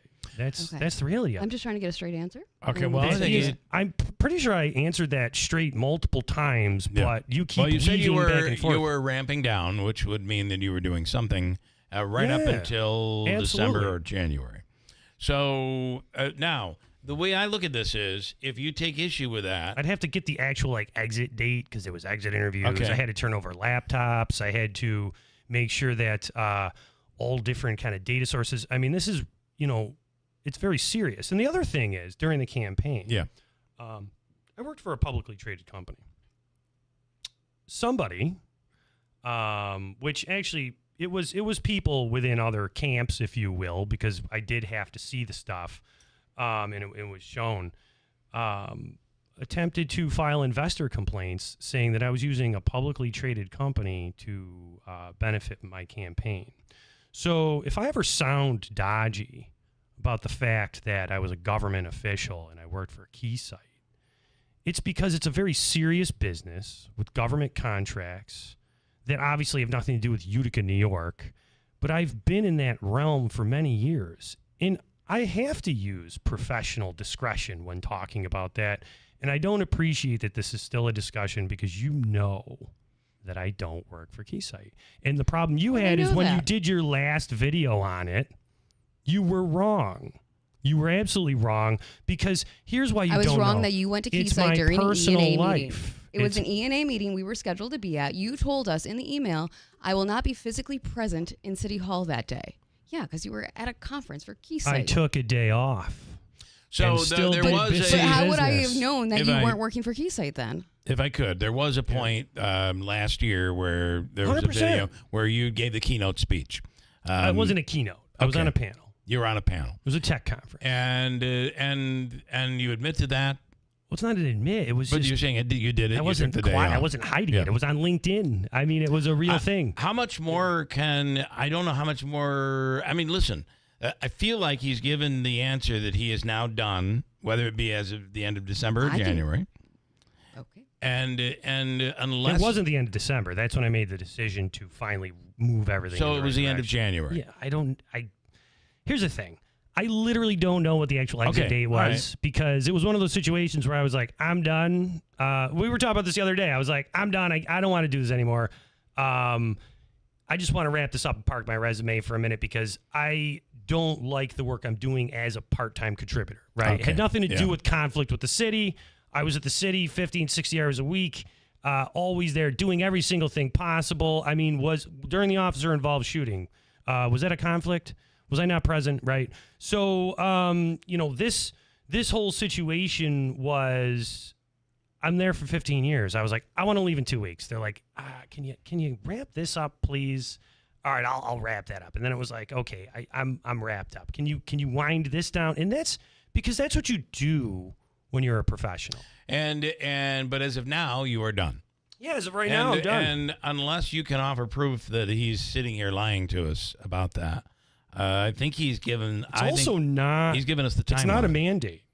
I understand that, but that's the other thing. But at the same time, somehow, it's about the accountability. Somehow, I have absolute accountability. Somehow, I've been the first mayor held to the standard of you can't telling the truth, volunteer, you can't do any side jobs, you can't go on vacation. You have like an absolute 100%, box to be trapped in. It's a little ridiculous. All right, I'm going to move on. on. I would from love this. to get onto some real issues. Okay, let us. You have one. Can you hold on to that for a second? Let us take a quick break because I'm getting the eye from our executive producer. Bricklaying did it last night. Boilermaker went right to his head. Some congratulations to Davey. Yeah, he's yelling at me here and everything. All right, let's take a break and we'll come back. I'm going to move the free money question from Hobica to next hour, Davey. Let's make sure we do it at like 8:20 next hour. We'll definitely do it because Davey's, what did you say, how much? $300 on the line from Hobica. And if we can give away Hobica's money, that's good. All right, stand by. We're going to break and come right back with the mayor and council person on WIBX. Why do people shop at Mattress Express? Our guaranteed lowest price program. Bring in any locally advertised price on a mattress we carry, will beat the price. If within 90 days of purchase you see it advertised for less locally, bring it to our attention. We will refund the difference. At the Naimi Auto Group, we believe in honest pricing, quality car care, and a team that treats you with respect, no matter what you drive. In Hamilton, we know what really matters. Family, friends, and trucks that don't know the word quit. At Den Kelly Chevy GMC, we've been your neighbor for years. Same store, new story. New or used, Chevy or GMC, we deliver strength backed by genuine integrity, heartfelt compassion, and a work ethic that stood the test of time. Den Kelly Chevy GMC, Naimi GMC, Naimi's new generation cars. 3 hometown stores, one name you can trust. Ugh, honey, what is this? Well, you said you wanted a cocktail, but all of our bottles were pretty low. So I just mixed them all together with ice in the shaker, and voila! I call it the Desperado. What do you think? Well, you nailed the name. It tastes like desperation in a glass. No good? Oh, honey, we need Breamers. Fast. I really don't want to run out right now. You don't have to. Anyone can get Breamers delivered right away with DoorDash or Instacart. Even just one bottle? Yep, but we live close enough and we want to stock up, so we can order direct at BreamersWineandLiquor.com. Ooh, we can get free delivery with our first order on their mobile app. So many delivery options. Talk about convenience, huh? Bremer's Wine and Liquor, Commercial Drive, New Hartford. Delivering the biggest selection, the lowest prices, and the ultimate in convenience. Okay, try this. Now that's more like it. What do you call this one? The Bremer's Breeze, because delivery from Bremer's makes it a breeze. Yeah. Nailed the name again. Hey, it's Matt, your leaf filter trusted pro. Gutters are an often neglected part of the home. They're also one of the most important. Clogged, overflowing gutters can cause serious problems like foundation damage or basement flooding, which can cost thousands of dollars to fix. Let's face it, cleaning gutters yourself is not only a hassle, it can be dangerous. But when you get Leaf Filter, you'll never have to worry about cleaning clogged gutters again. Get started today by visiting leaffilter.com/radio to schedule your free inspection. If you decide to move forward, we'll professionally clean, realign, and seal your gutters before installing our patented stainless steel micro mesh system. Leaf Filter keeps out everything but the water. And it's backed by a lifetime transferable no clogs warranty. So you're protected for good. We're in your neighborhood and ready to help. Visit Leaf Filter today for a free inspection and estimate, and you could save up to 30%. Visit leaffilter.com/radio. That's leaffilter.com/radio. It happens more than you think. A customer wants, needs the goods and services your business offers. No matter how hard they try, they can't find you, but they find your competitor right there at the top of the results page. And even if they do find your website, when they click, it's like a ghost town. Hello? Outdated, not compelling, and perhaps worse, it has information that's not accurate. Y2K? But how do you fix that? At Town Square Interactive, we have the tools to help you maximize your online presence. Just go to mylocalcustomers.com and start by getting a free local customer analysis. This online tool will show you just how many customers in your area you could be reaching. To get in front of those customers, we will build a premium website for your business. One that shows up well in web searches and converts website clicks into phone calls, appointments, and foot traffic. It's simple, it's fast, and it's affordable. Go to mylocalcustomers.com and get started by getting your free local customer analysis today. Celebrating 100 years. This is Keeler. WIBX 950 and 92.3 FM. Now back to the Keeler Show. Wait, if you don't mind hanging, I'm going to get to you coming up in a second. We have in studio Mayor Mike Galimi and Katie Aiello. Katie is a council person. And, by the way, Katie, you are up for re-election this year. And you do have an opponent. And hopefully at some point we can do this with your opponent. Possible debate here in studio. I would love to do that. Okay. Katie, you had said, and we're going to continue. So I do have a really good question. Okay. All right. Because the council person is an elected representative. Yes. And I have not one call, one text message, one email inquiring about my hours, if I work for somebody, through the professional mechanism of elected government. None. So no different than all the other issues within downtown, no different than all of the prioritizations in District 1, no different than the DRI application we put together last year, which had quite a bit of vision in it. The council person, just like the other electeds, the other 9 people on that council, call me all the time, email me all the time, text me all the time. And when they do that, they get an immediate response. And what I found interesting, because, I did a lot. Do you have his number? Do you have the mayor's number? I would love to rebuttal whenever he's done talking. Okay, so I did a lot. When you said this to me, Bill, I'm like, this is really frustrating because I'm working very hard at this job. Yes. But I'm doing this, what we're doing today. Well, I feel like this is part of the job. Well, it's not just that, but I've known councilperson Aiello long before she was a councilperson. So I've had her number in my phone for quite some time. And when you get a new phone, your text messages say so. I'm like, man, let me go through our message history. And I saw an interesting stark difference. When I was council president, there was a whole lot of her messaging me for things and me responding and cordial back and forth and answers given and schedules and whatever else it might be. Okay. And that all changed January 1st, 2024. When you became mayor. Yeah. Did you want to respond Actually, to that? one of the only messages I got through the budget season, which I was excited to see, I'm like, councilperson Aiello texted me. We're on the board of E&A together, etc. There's a lot of complicated stuff going. She accidentally sent me a message that was directed to, I think it was like the Ithaca mayor or something to that effect, asking a bunch of questions that I could have answered. Okay. But how come she didn't text the actual mayor? All right. Do you want to respond to that? Yeah, I was looking for cross-check answers, checks and balances.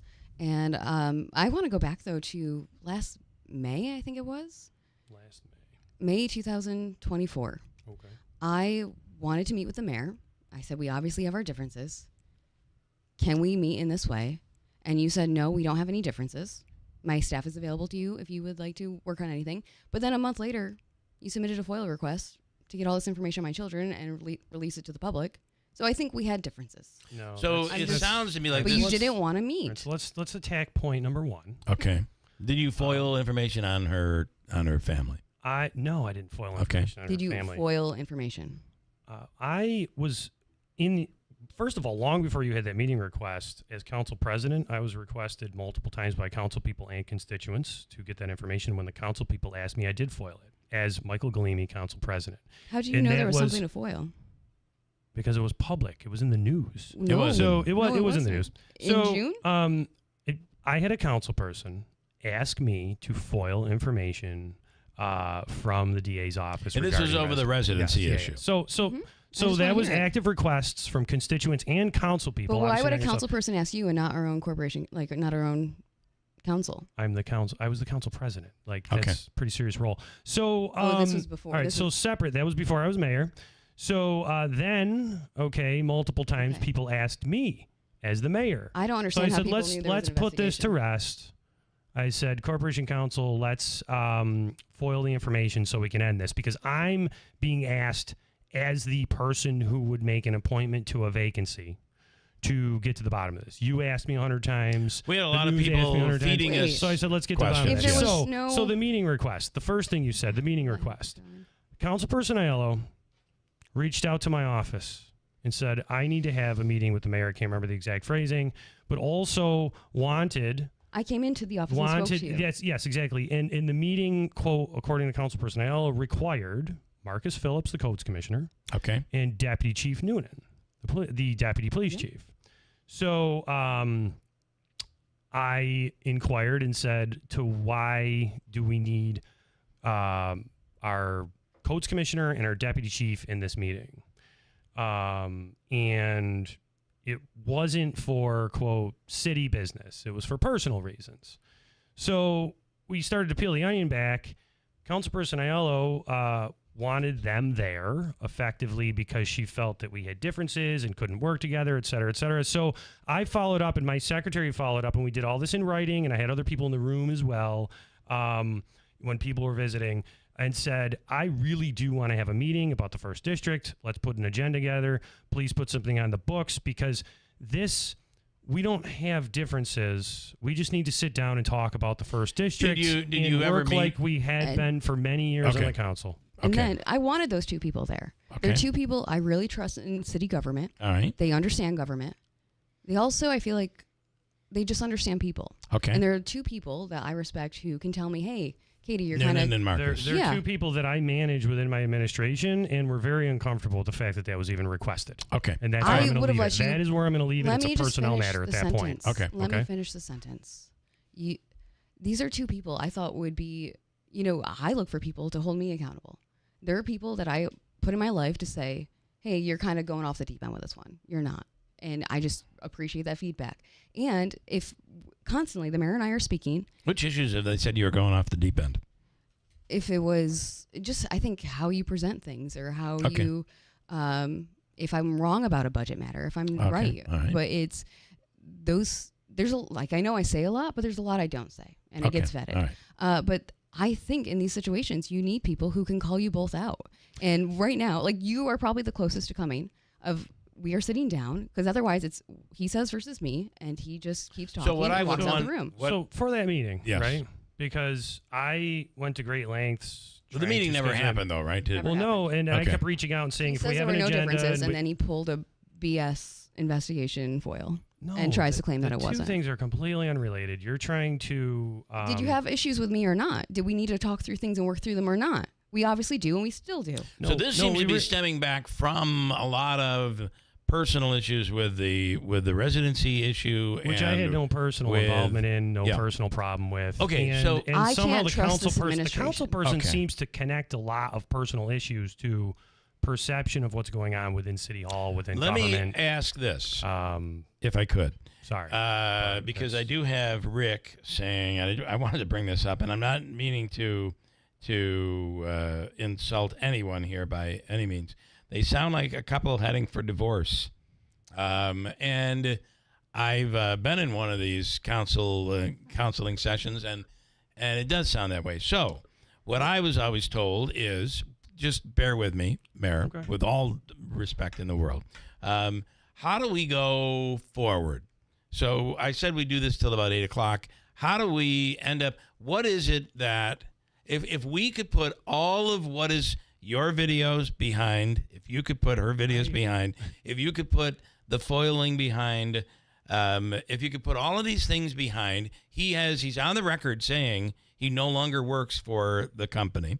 And to be fair, her issue is not about whether or not you work for the company, it's whether or not you're following through on what you told the constituency. Right, so none of this is why we came on the radio today, but that's all right. I understand. Well, I think it is. Okay. It's all stemming from but I'm just video. wondering, could we move beyond this? And what would it be? What do you have that maybe go ahead. All right. Again? So can we get an equal time here? We really don't need to hear him go off again because I'm not addressed enough. Yeah, I'm of not this. going off. Quick answer, and then the let way her I work respond. with everybody is that there's nothing to put behind. Every single time the council person puts out a video, says anything, I'm right back at E&A saying, "What do we need? Is there any legislation?" But I'm talking about I'm talking about a relationship. So there is something to put behind it. So this moment right here would be something I would say. Let's from this moment So I guess forward. the other thing I was going to say is I don't. One of the things I don't appreciate is that this is being perceived as some kind of dispute resolution or counseling or mediation. No, it is if someone's texting in about it. Okay. So I have a professional, absolute working relationship in elected government with all the council people. They all reach out to me, and with anything. I do understand that. Right. And so the reality why can't is, you reach out to the mayor? I think we have. I brought up things like when I last doing a video. Should we talk about the storm that just happened? No, can I finish a sentence? All right. Let her finish, please. There's been multiple times where I bring up something and he says, no, that's not true. We're not going to get $250,000 in cannabis excise tax. And now we are. Well, it's just, it goes back and forth. There's budget. I've brought 20 budget plus amendment ideas this last time. Nobody wanted to bother with them. Don't pretend like this comes down to wanting to work together. We have laws on the books. You don't follow them, whether it's vacant housing registry or making sure you don't get your own raise. And then you spin it all as if it's not just about, I know people heard the last few examples, but it's not these personal matters. Here's another straightforward question. When will we be getting the paving list this year? The bids come back Thursday, and there's a special meeting to adopt the actual bid on Friday. What about all the roads that have been micropaved? Where is that list? That list is in engineering. You can request it. We have been requesting it. Yeah, there's a second go at that as well. So why, first off, the repairs list has never been released. The mill and fill always is. We did a giant press release on exactly what we were doing. And we're doing right now, we had to put out the paving bid. Okay. The bid came back over budget. We went to the council with less of a bond than has happened in the last 10 years for paving because we're trying to control the spending because obviously both there are budget restrictions and the Common Council also put us up, we work together to rein things in. The bid came back over budget. Instead of just awarding the bid and being over budget, we put it back out to bid. When did you start the bid? I don't have the exact dates. It was probably a couple, maybe a week or so after. So it was probably a week or so after the state budget. I don't have the exact dates of the state budget because we didn't do April the bidding 20th it passed. until the state budget was done, which meant the bid was even later than last year due to that. The mill and the micro paving list was a piggyback on a county contract. No, there's almost one more point Okay. here. Why do you wait until the budget's done? No matter what, we get $19 million in AIM funding. We still start working on our budget even without that money filled. When no matter what, we are mandated multiple times. Corporation Council has delivered the common. No matter what, we are mandated to do $5 million. This would be This is the biggest point, though. We are mandated to do $5 million a year. Get to work. We know that's going to come no matter what. Send it out to bid earlier. It is June 25th, and you're just getting bids back today. I just told you the bid was already out and it came back over budget and we put it back out to bid. You should have started sooner. We did start sooner. This would be a great conversation for the two of you. So let's go back to the thing have. before the 9 subject changes. Can we go back to the $250,000? I argued against budget amendments. That was the council deliberation. I'm not sure. I have a very hard time deciphering when you interpret me disagreeing with you at a professional level, a government level, and a personal level. Because as an elected, I also have to say public things that are obviously going to be in parallel to the things you're discussing. Right. And you can't perceive those as me attacking you all the time. If 9 council people are working on a budget that a mayor proposed, then of course I'm going to have input and very vocal input on what we're doing, especially because you brought up the cannabis tax. Go pull the numbers. I was projecting in my budget what it was. You had a different projection, and it's going to shake out what it shakes out when we close the books. $250,000 is what my projection was. I was more concerned that you didn't reply to our letter, though, we had $4 million in options. We wanted to work with you. $4 million in options on what? Of cuts for this past budget when you proposed 10%. So now, so we did that. I gave veto messages. No, that letter, you refused to reply to it. Okay, we're into the weeds a little bit for the average. I think she's talking about the ultimatum letter, in which case the council was asking me to not use the charter to adopt the budget. Okay. Yeah, that's a great explanation. A good illustration. The most concise, exact I explanation. would love to leave here thinking that you could. You want to know what? So here's how we can move forward. The council person can call my secretary and schedule a meeting regarding first ward business and go over all of the work she's done over last year to prioritize what could, in her opinion, as a representative, be done in that district. Now, the reason the council people do this with me and we have these conversations is because in the world of municipal government, you can't do everything all at once. Right. You have to prioritize everything. And the more input I get from constituents, business owners, property owners, residents, and the council people, that allows the administration, when we have to plan, especially in restricted budgeting issue type years like we are now, we have to prioritize what gets done. And if I have that from the council person, the city as a whole can do a better job. Not Mayor Mike Galimi, but the city as a whole. And I don't have that, and I've never received that as a council person from Councilperson Aiello. You want to respond to that? Yeah, he. Anytime the mayor's not doing his job, if he's not executing, if he's not being honest, I'm going to continue to call it out. Okay. When he's doing his job, I'm going to be the biggest fan. Okay. So the article you were at the ball. Yeah, I had a great time. Right. Yes. Yeah. I thought that was the big the mending process. It was underway. And so I have to say, Councilperson Aiello that was a always great goes, event. Councilperson Aiello always goes to the mayor's ball. Mm-hmm. It was no my matter second the one. political climate. And everyone who comes to the mayor's ball, regardless of political climate, it's a great night. When you wanted to protect the assistant fire chief's job, I supported you. I agreed with that. And I think just moving forward, it just comes down to, I don't see why it's controversial that I call things out when it's not going to plan. I do want to note, though, that the video that brought us all here, kind of the catalyst of this right here. The Sentinel video. Was a video about a Sentinel article writing about work that has been done by this administration, kicked off by this information, and also was about a memo where I was engaging the council and literally asking for collaboration and legislative ideas to move Oneida Square forward. You wrote a memo. What are the people sleeping on the statue supposed to do?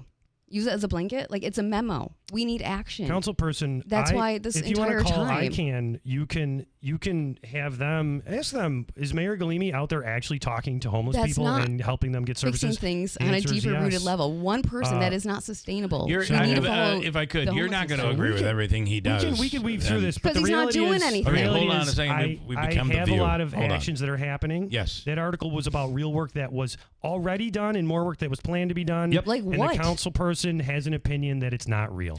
So let's agree to disagree and Tell me how much money you spent on it. going forward. I don't have to agree that it's not real. Show me the numbers So and the the data and the $100,000 timelines. that's currently designated and planned for what was written about out of the CDBG funds isn't finalized because that's HUD rules. It's planned. Yeah. And we already went through and talked to businesses about the facade improvements we're doing and what we're doing. As and we one are. Of one of the MWBE grant programs, My Vision, My Execution, something I did as this administration, taking CDBG money and restructuring that and creating a micro enterprise grant program for small businesses that happen to be women owned and minority owned. One of those grants went right to Oneida Square. Well, and that's great. I love these grants, but we also have a vacant Dunkin' Donuts. You have a vacant Popeyes. There are ways that a city can. That's correct. I just actually spoke with Dominic Pavia yesterday and have a meeting with Dominic Crisillo about Dunkin' Donuts because we have an actual vision deck for Oneida Square that will be presented at Munson because we're actually doing real business development and helping with investors. Will you come on with Mr. Visponti or your gladly. opponent? And we'll I just do want to see work getting done. a And right debate. now, he talks a lot, and it comes out I have to meaning say, you have to give him credit for participating in this because Yeah, I he didn't felt think like he he had everything to wouldn't. lose and nothing to gain. Yeah. I think it can you look at him and say thank you for that? No, thank you for talking, but I'm also not. Thank you, Councilperson Aiello. And listen, This is like the ball. I feel like I'm at the ball. So, and as council president, I used to say this all the time. There's politics and there's government. Yes. Regardless of what happens during the campaigns, Councilperson Aiello is the council person until December 31st this year, no matter what happens. And I still would love to have that meeting about the first district priorities. Okay. Continue Well, to talk. let's go from there as a positive. I just got. I my can't only be, goal. You have 15 seconds. I can't be the only one addressing these things and calling it out. Okay. Well, that's an issue you might have with your other council people. No, I mean the public. I mean the media. I mean everyone. Okay. If All we right. care about where the city's going, All right. we're gonna dig I in feel now like before that's it's too why late. we're doing this. And Thank you. both. Thank you, Bill. And we have news coming up next. From the Stanley Theater Studio, WIBX Utica, Rome. WIBX 950 and 92.3 FM, celebrating 100 years. Iran admits it's been hurt. I'm Dave Anthony, Fox News. A foreign ministry spokesman said this morning the U.S. airstrikes on Iran nuclear facilities over the weekend left them badly damaged for sure. That's after reports of Pentagon initial assessment that got leaked there was only limited damage. President Trump insists. I believe it was total obliteration. He compared the bombs that were dropped to the bombs the U.S. dropped on Japan to end World War II, saying that both cases were bombs basically that ended wars. He said Iran's nuclear program has been set back, he believes, by decades because he thinks that the Iranians are not going to try this whole thing again. Fox's Jackie Heinrich at the NATO summit in the Netherlands. The president also countered that leaked preliminary low-confidence assessment, saying that he believes Iran never got a chance to remove the uranium ahead of the strikes because the U.S. acted so fast. Now, the Iran-Israel ceasefire remains in place, and the president also said, I think great progress is being made on Gaza. I think because of this attack that we made, I think we're going to have some very good news. Though Israel's war against Hamas still rages in Gaza, 7 Israeli soldiers killed in an explosion there. Palestinian officials also say Israeli attacks killed at least 44 people. As for the NATO summit, getting Europe and Canada to spend more money, says Secretary General Mark Rutte, is #1 on the agenda, and he believes it wouldn't be happening had President Trump not been re-elected. Given the threat from the Russians, given the international security situation, there is no alternative. We've got to do this. President Trump says Spain is a problem as it won't commit to the target of spending 5% of GDP on defense. Fox's Jonathan Savage in The Hague. A 33-year-old Muslim socialist could be New York City's next mayor. Zoran Mamdani vowing to reject Donald Trump's fascism. Declaring victory in the Democratic primary as former Governor Andrew Cuomo concedes defeat. Current Mayor Eric Adams, who's running as an independent, just told Fox Mamdani is snake oil salesman. America's listening to Fox News.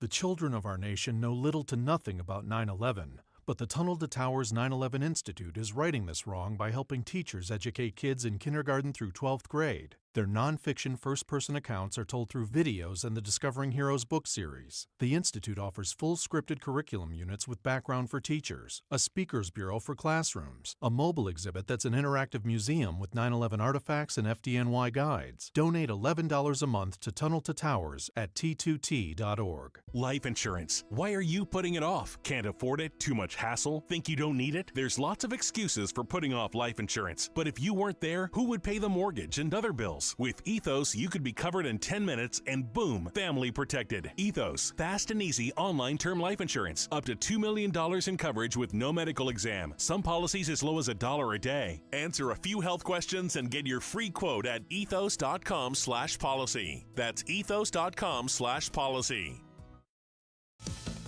Making America healthy again. That's Robert F. Kennedy Jr.'s mission as Health and Human Services Secretary. Healthcare costs are steadily increasing at a rate of 2% greater than the economy. This is unsustainable.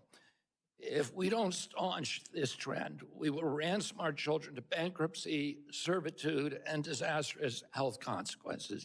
He said that at a House hearing where Kennedy got a lot of flack and opposition from Democrats. New Jersey Democratic Congressman Frank Pallone said Robert F. Kennedy Jr.'s cuts to HHS have caused chaos. By canceling funding grants, rescinding billions of dollars in obligated funding, firing thousands of civil servants, and eliminating entire agencies. He said Kennedy's stance on vaccines will result in people's deaths.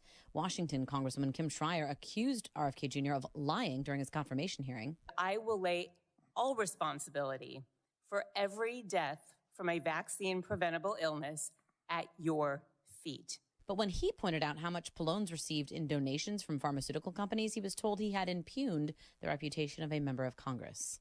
Jessica Rosenthal, Fox News. In a few hours, the economy will be a big focus at a Senate hearing where the Federal Reserve Chairman will testify the day after Jerome Powell told House lawmakers. Inflation has come down a great deal, but has been running somewhat above our 2% longer run objective. Powell also said there's uncertainty about Trump tariffs and the effect on inflation and the economy, so they can continue to wait and see before cutting interest rates. President Trump's been very critical of the Fed chair, demanding big rate cuts.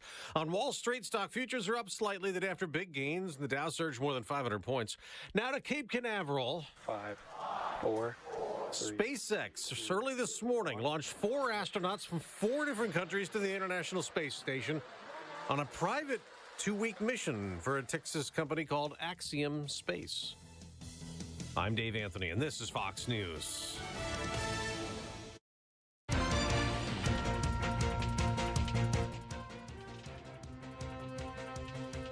Good morning. WIBX 950 AM 92.3 FM news time is 8:05. I'm Megan Stone with your news update.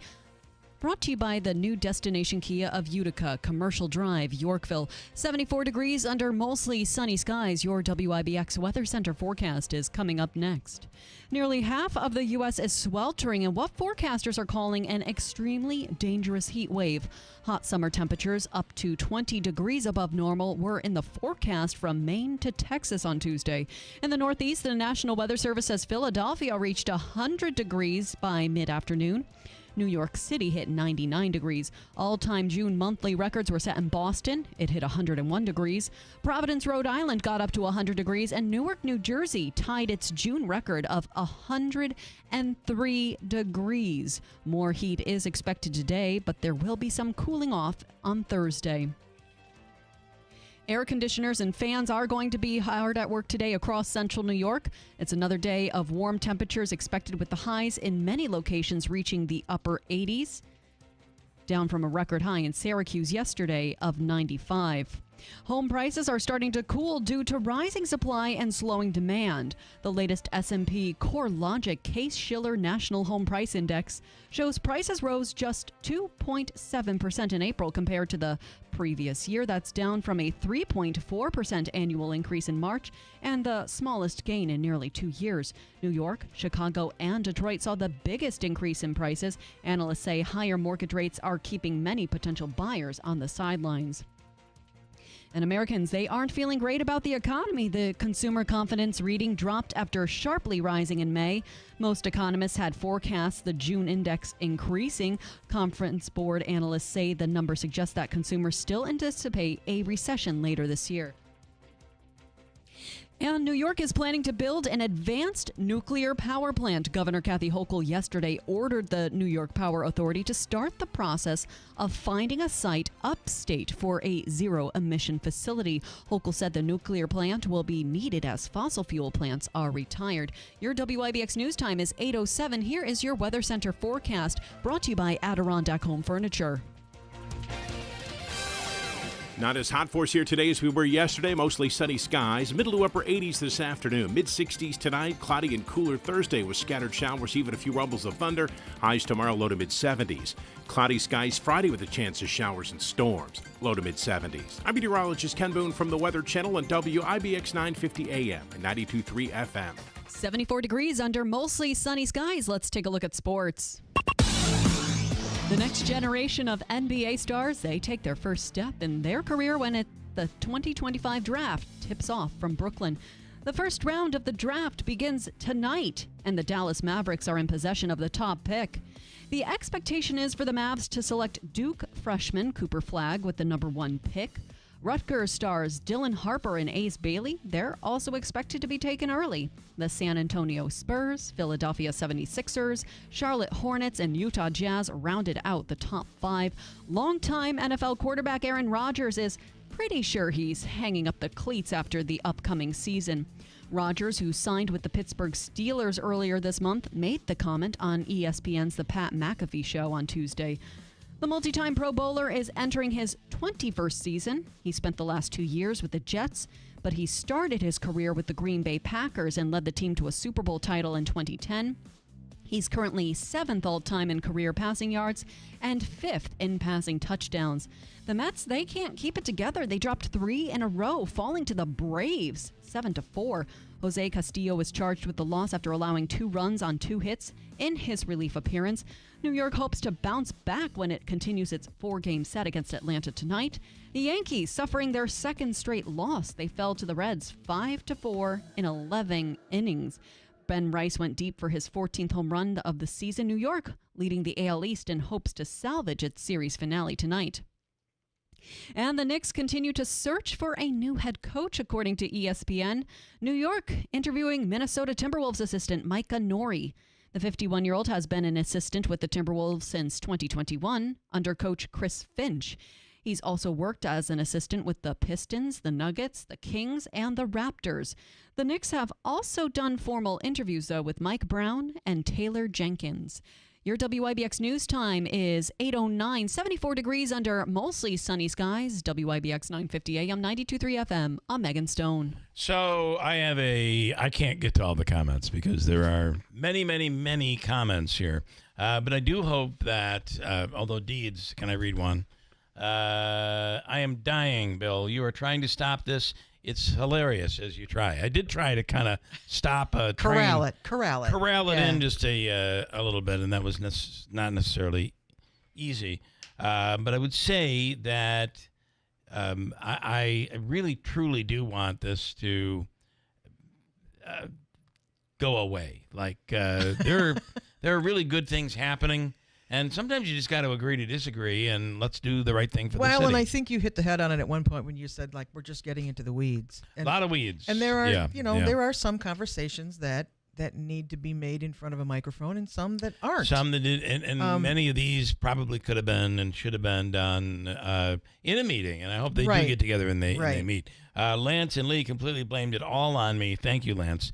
I thought you would do better. You did not handle this at all, says Lance. Well, thank you for that, Lance. I appreciate it. You let the mayor dominate the conversation, not allowing Katie to speak. I did the best that I could. Correct. Considering the circumstances. He is still the mayor, and I do believe in both cases they deserve a certain amount of respect. Yeah, they're both elected officials, and they both, like you're right, they both deserve respect for stepping up to that. Yes. And I'm glad that they were both willing to sit. The fact that they were willing however to sit. However it fell out. And maybe as they were walking away, maybe we are going to get something out of this. Maybe they're buying each other coffee right now. I really, really hope so. Speaking of Utica and lead, here's something that's being done. Lead Safe Utica. This is an awful transition. I'm sorry. But there is something being done in Utica when it comes to lead poisoning.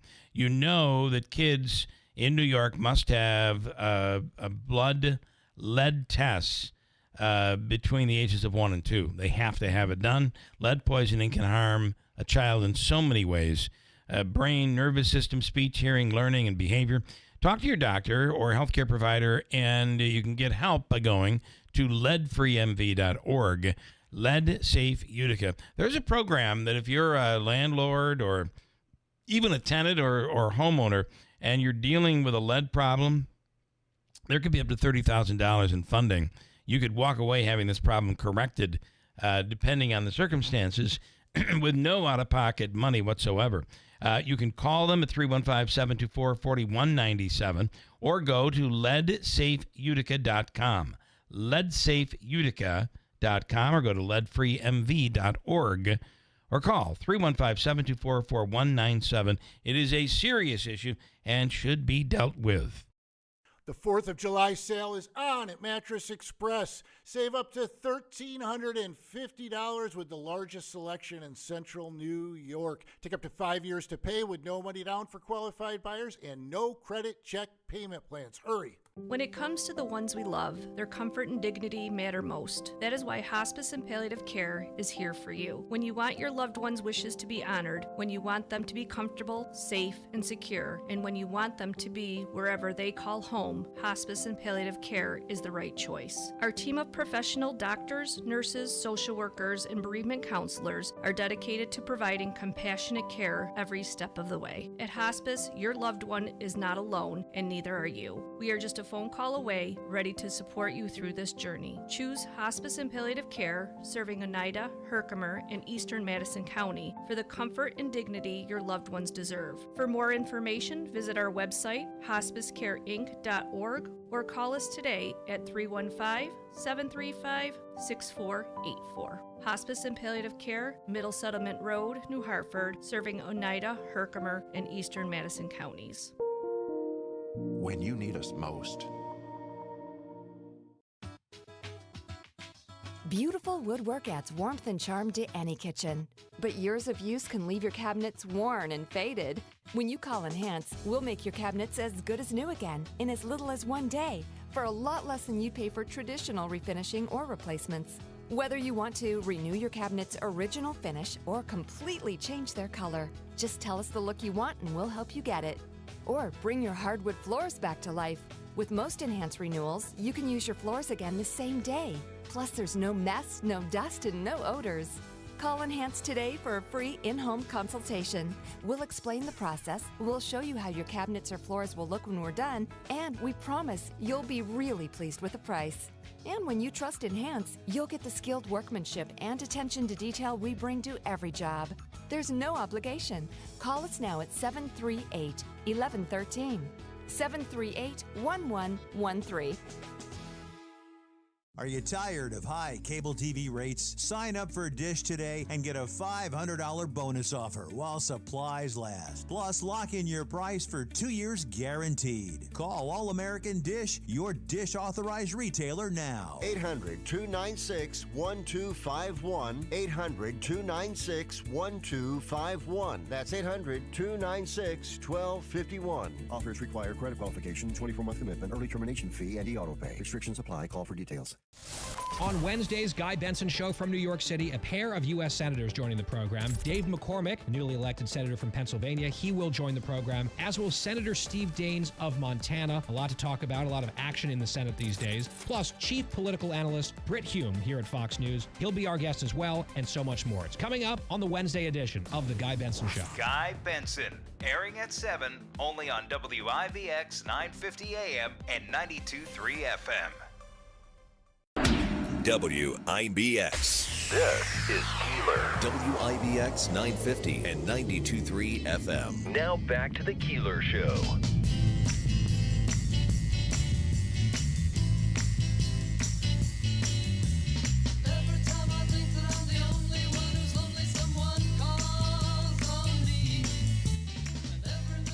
Well, I feel you can have good intentions. Yep. Davey, we said we're going to do the free money question coming up here in a few minutes. So let's do it right after Jeremy Rosenthal, who is coming up here this morning. It's a weekly legal segment that we do each and every week, and it really is all about... Oh, I got to stop this. It really is... Oh, it stops on its own. You have too many buttons over there. Way too many. Believe me. We can do it real quick right now because he's not answering, so I'll call in a couple of minutes if you want to do free money right now. I'd rather do it at like 8:30 if we could. Okay. Okay?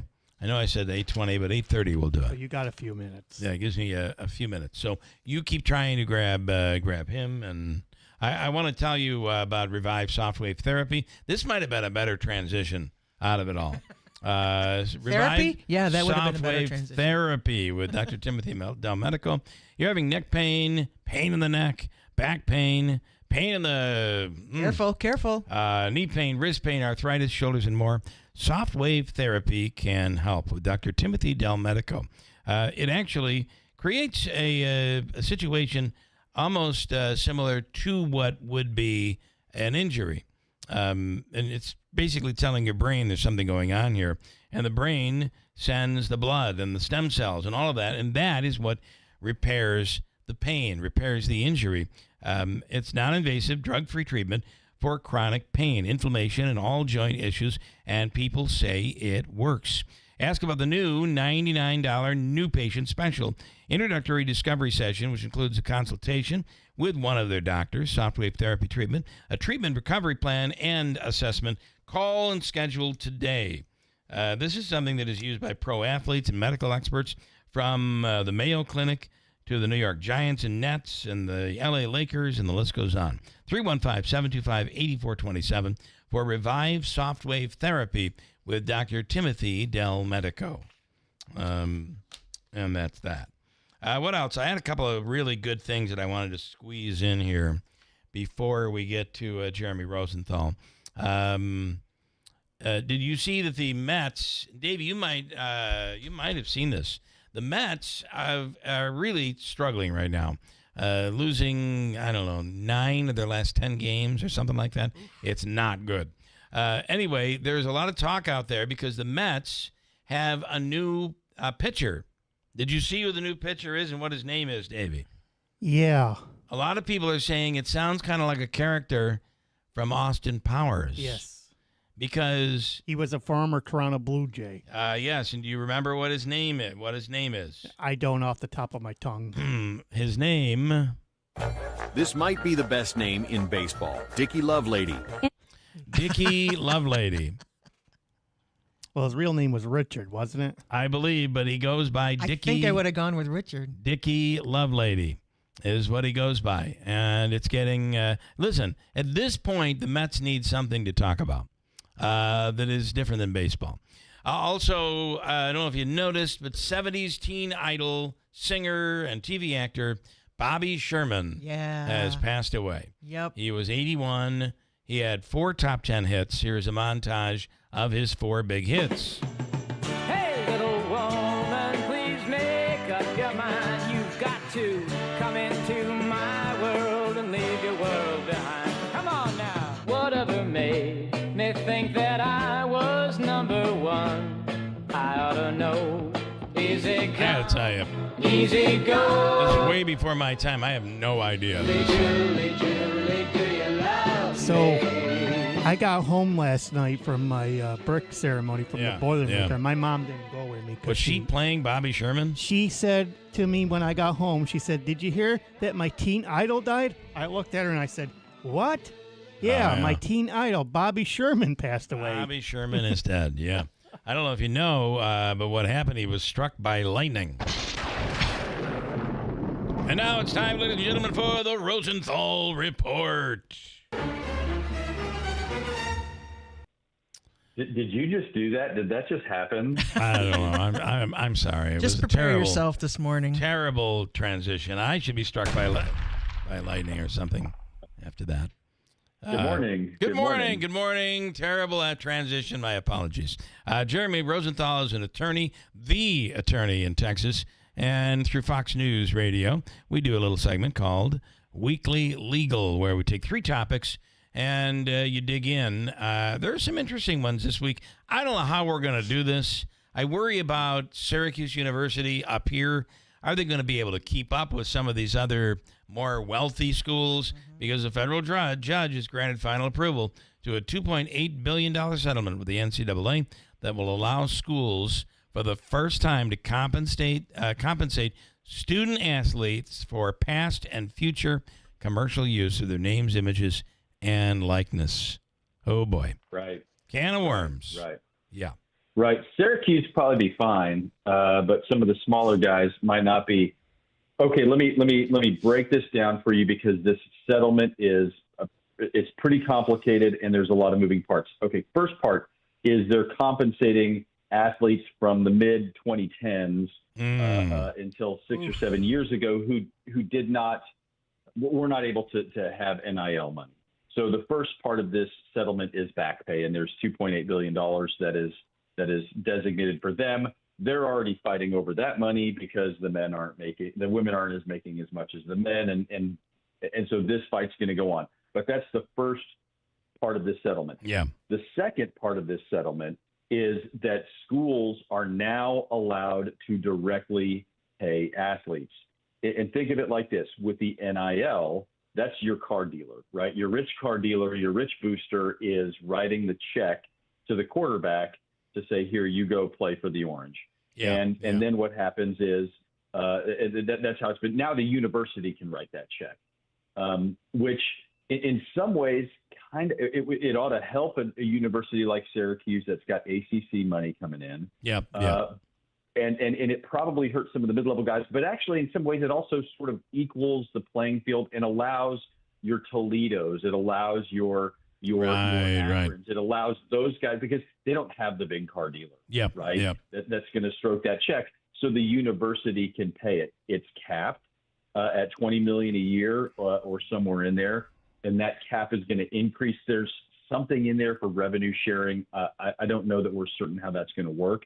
And there's a new component of this that will start to try being the operative word, to regulate the NIL money. That would be the car dealer money. And that's where Ohio State, that's where Penn State, that's where all of these universities have the major advantages because they've got the loaded donors that can just stroke the check. What I find is that's not going away. Yeah. We have a dealership here that does a lot with Syracuse University. And I'm really surprised they include so many of the women basketball players.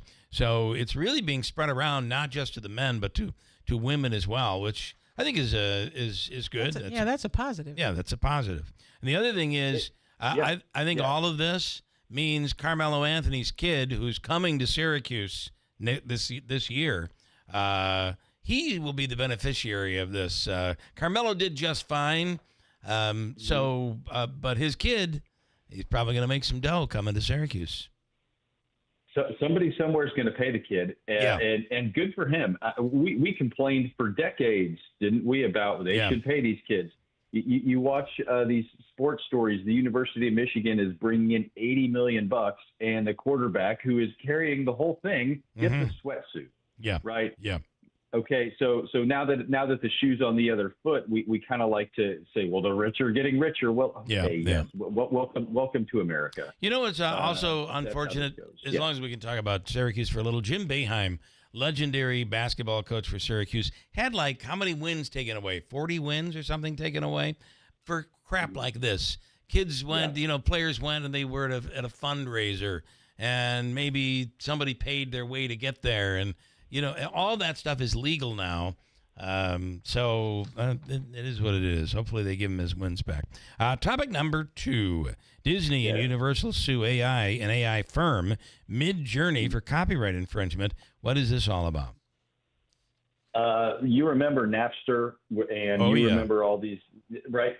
What you're seeing, what you're watching is an industry getting put on its side or on its head because the technology has just lapped the field. Yeah. Just the same way that Napster was able to kind of upend your record companies and your artists temporarily.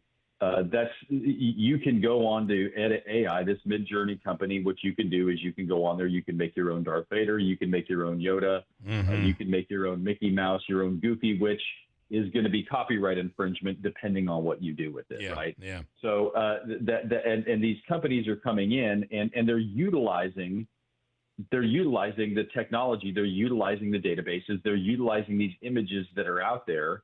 And they're just regurgitating them, and it's going to be copyright infringement. Yeah. But the technology is there. The genie's out of the bottle. And how are the big boys going to react to this? And how are they going to shape the AI market and industry to where they're still on top? Because I think that's if you think about it with Napster, that's kind of what happened there, right? You have iTunes, and I don't know how that's much different. Yeah. Well, yeah. I mean, you pay a fee, a monthly fee, but you're paying practically nothing, and you get everything. You can listen to everything. And they say the artists make really almost nothing. The money now is all in touring, but that's only the upper elite, the real elite that are able to pull in money by doing tours. So, the movie industry, the music industry has, they continue to try to figure out how in the world are we going to make money going forward. It's crazy. Yeah, you can even listen to Milli Vanilli. That's right. You couldn't. Right. Yeah, you can even find those guys, even though they weren't real. Those guys might be AI for all I know. They were the early AI guys, I believe. That's right. Baby, don't you know my number? I don't know if I'm quoting lyrics from Milli Vanilli. Topic number 3, cops cops remove 88 children from a Bible study camp in Iowa as part of a human trafficking investigation. Oh, boy. Right. So a small church that is called, they're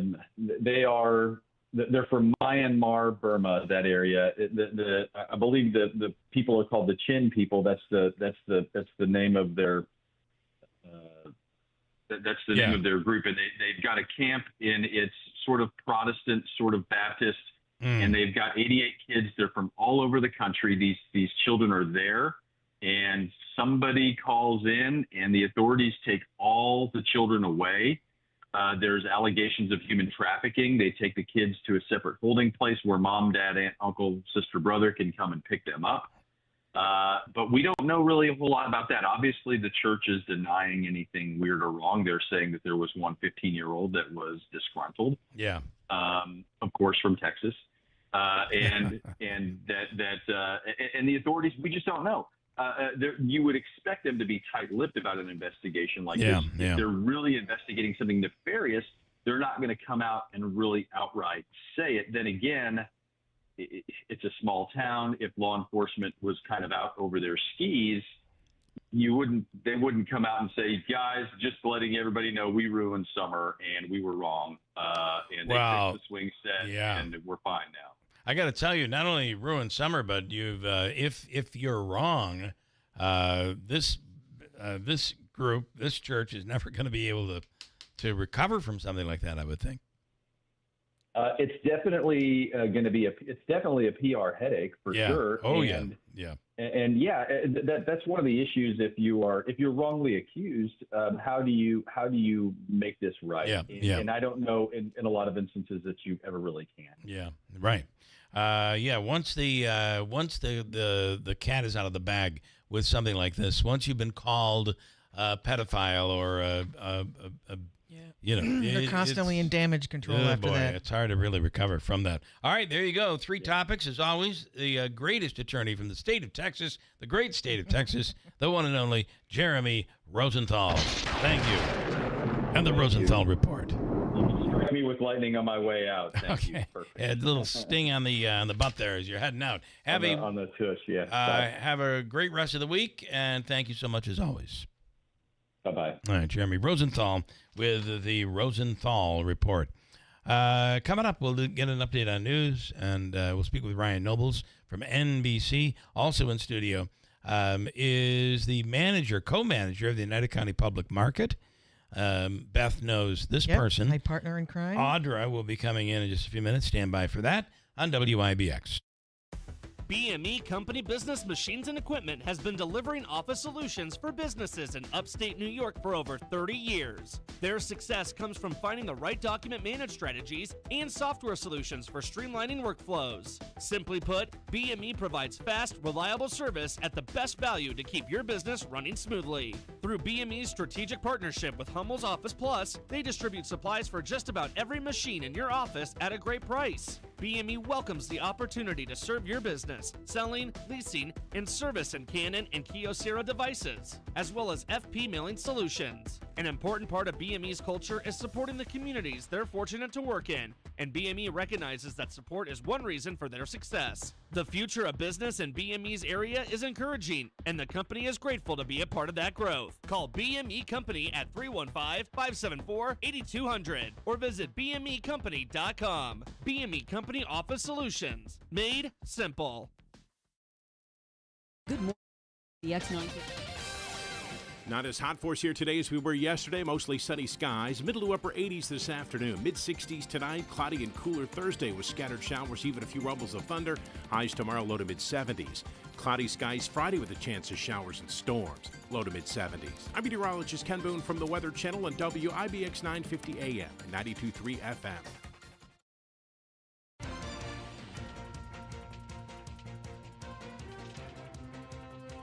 Good morning, WIBX 950 AM 92.3 FM. I'm Megan Stone with your news update, brought to you by the new destination Kia of Utica, Commercial Drive, Yorkville. A second tornado was confirmed in Oneida County. This one touched down around the same time as the Clark Mills tornado, and it impacted Westmoreland and Clinton. The EF1 tornado touched down around 3:59 a.m. Sunday, June 22nd, and carved a 4.74-mile path which ended near Hamilton College around 4:10 a.m. The tornado snapped multiple trees and threw debris hard enough to impale the ground like missiles. No injuries or fatalities were reported from this tornado, but 3 people were killed in the Clark Mills tornado. You could read more about this on WIBX950.com.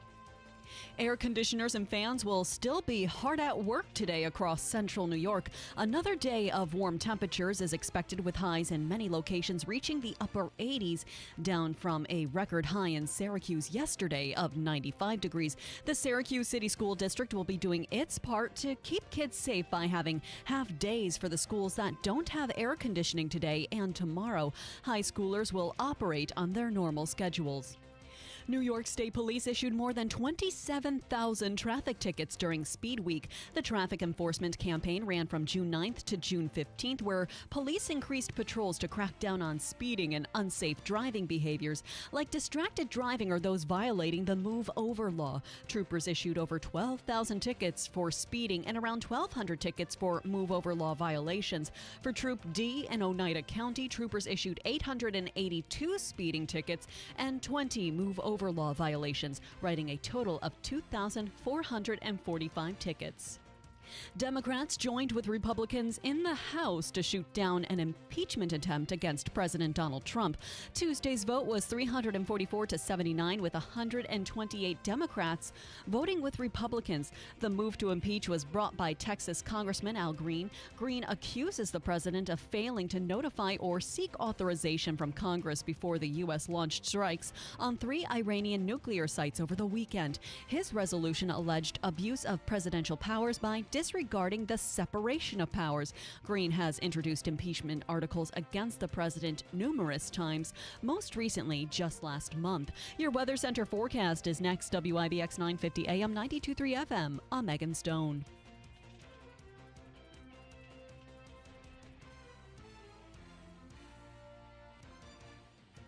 Well, I guess we already did the weather, right? Is that what you're saying? Okay. Currently, we're at a really nice and warm 75 degrees right now, heading up to upper 70s, mid to upper 70s. All right, let me break. And, Davey, let's do Hobica's free money question of the day. It is worth $300, and we're doing a little late this morning because of the 7 o'clock hour content.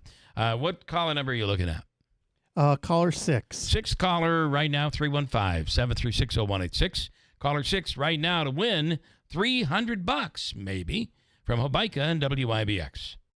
Hi, this is Scott Hayes. And this is Jill Hayes from New York Sash. Right now, when you buy 2 windows, you get 1 free. Wait, Scott, what did you say? Jill, it's the buy 2, get 1 free sale, our best sale of the year. But Scott, it's summer. That's the offer we make in the winter. Right. Well, I guess that one's on me because I just told the team that this year's Independence sale is buy 2 windows, get 1 free. So that means customers can buy 4 windows and get 2 free, or 6 windows and get 3 free? Exactly. There's no end to the savings, and it's easy to take advantage of this offer. Just stop by the New York Sash Idea and Design Center this week. Browse our selection and save. But it's for a limited time, right, Scott? That's right. Stop in or call this week, and you'll lock in our most popular offer of the year. Buy 2 windows, get 1 free during the Independence sale at New York Sash. We're open Monday through Saturday on Oriskany Boulevard in Whitesboro, and as always, let our family take care of your family. Wesley Financial Group is not a law firm. Hi, I'm Chuck McDowell, the timeshare cancellation guy and founder of Wesley Financial Group, and I want to set the record straight. I am not an attorney. I've never wanted to be an attorney, and the truth is I really don't even like attorneys. If I sound like an attorney or if I look like an attorney, I'll apologize. But what I've learned in my 15 years in the timeshare cancellation business is you don't need to be an attorney to get folks out of their timeshare. At Wesley, we've helped over 40,000 families cancel their timeshare without me being an attorney. And I want to share with you how we do it. Just give my office a call, and you will not talk to an attorney. And I guarantee if we take you as a client, we'll get you out of your timeshare, or you'll pay nothing. Call now for your free timeshare exit info kit. 800-601-5050. 800-601-5050. That's 800-601-5050. Hi, I'm Jim Bono, your guide to all things summer happening right here in Herkimer County. From scenic views in our beautiful Adirondacks to family fun, outdoor adventures, and the many festivals lighting up our towns and villages. There's something for everyone. Visit Herkimer County online at herkimercountyny.gov/events for a complete listing of summer happenings. Herkimer County, where history, commerce, and beauty collide. It's all happening here this season. Visit Herkimer County online and make your spring and summer unforgettable. Why do people shop at Mattress Express? Our guaranteed lowest price program. Bring in any locally advertised price on a mattress we carry, will beat the price. If within 90 days of purchase you see it advertised for less locally, bring it to our attention. We will refund the difference. Celebrating 100 years. This is Keeler. WIBX 950 and 92.3 FM. Now back to the Keeler Show. Okay, time for Hovika's a little late this morning, but a free money question of the day. Well, that's why it's a little more. And it's worth $300. So on the line, it comes to the Hovika Law Firm, Joseph and Andrew Hovika, at 315-724-1600. Tim is ready to play from New York Mills. Hello, Tim. Good morning. Morning, Bill. Are you ready to go here, Tim? Yes. Listen, this could be worth for you $300. And if you've been following along in the news, you may very well be able to nail this one pretty quickly. All right? Okay. As always, you'll have 7 seconds to answer. It's from the Hovika Law Firm. $300 on the line. Here is your question. Bobby Sherman had another much younger teen star whom he considered his best friend. Who are we talking about? Ready, go. Elvis Presley. Was it Elvis Presley? Now, this would be a younger. Bobby Sherman had another much younger teen star whom he considered his best friend. Maybe if I were to add, let me see, alter it a little bit.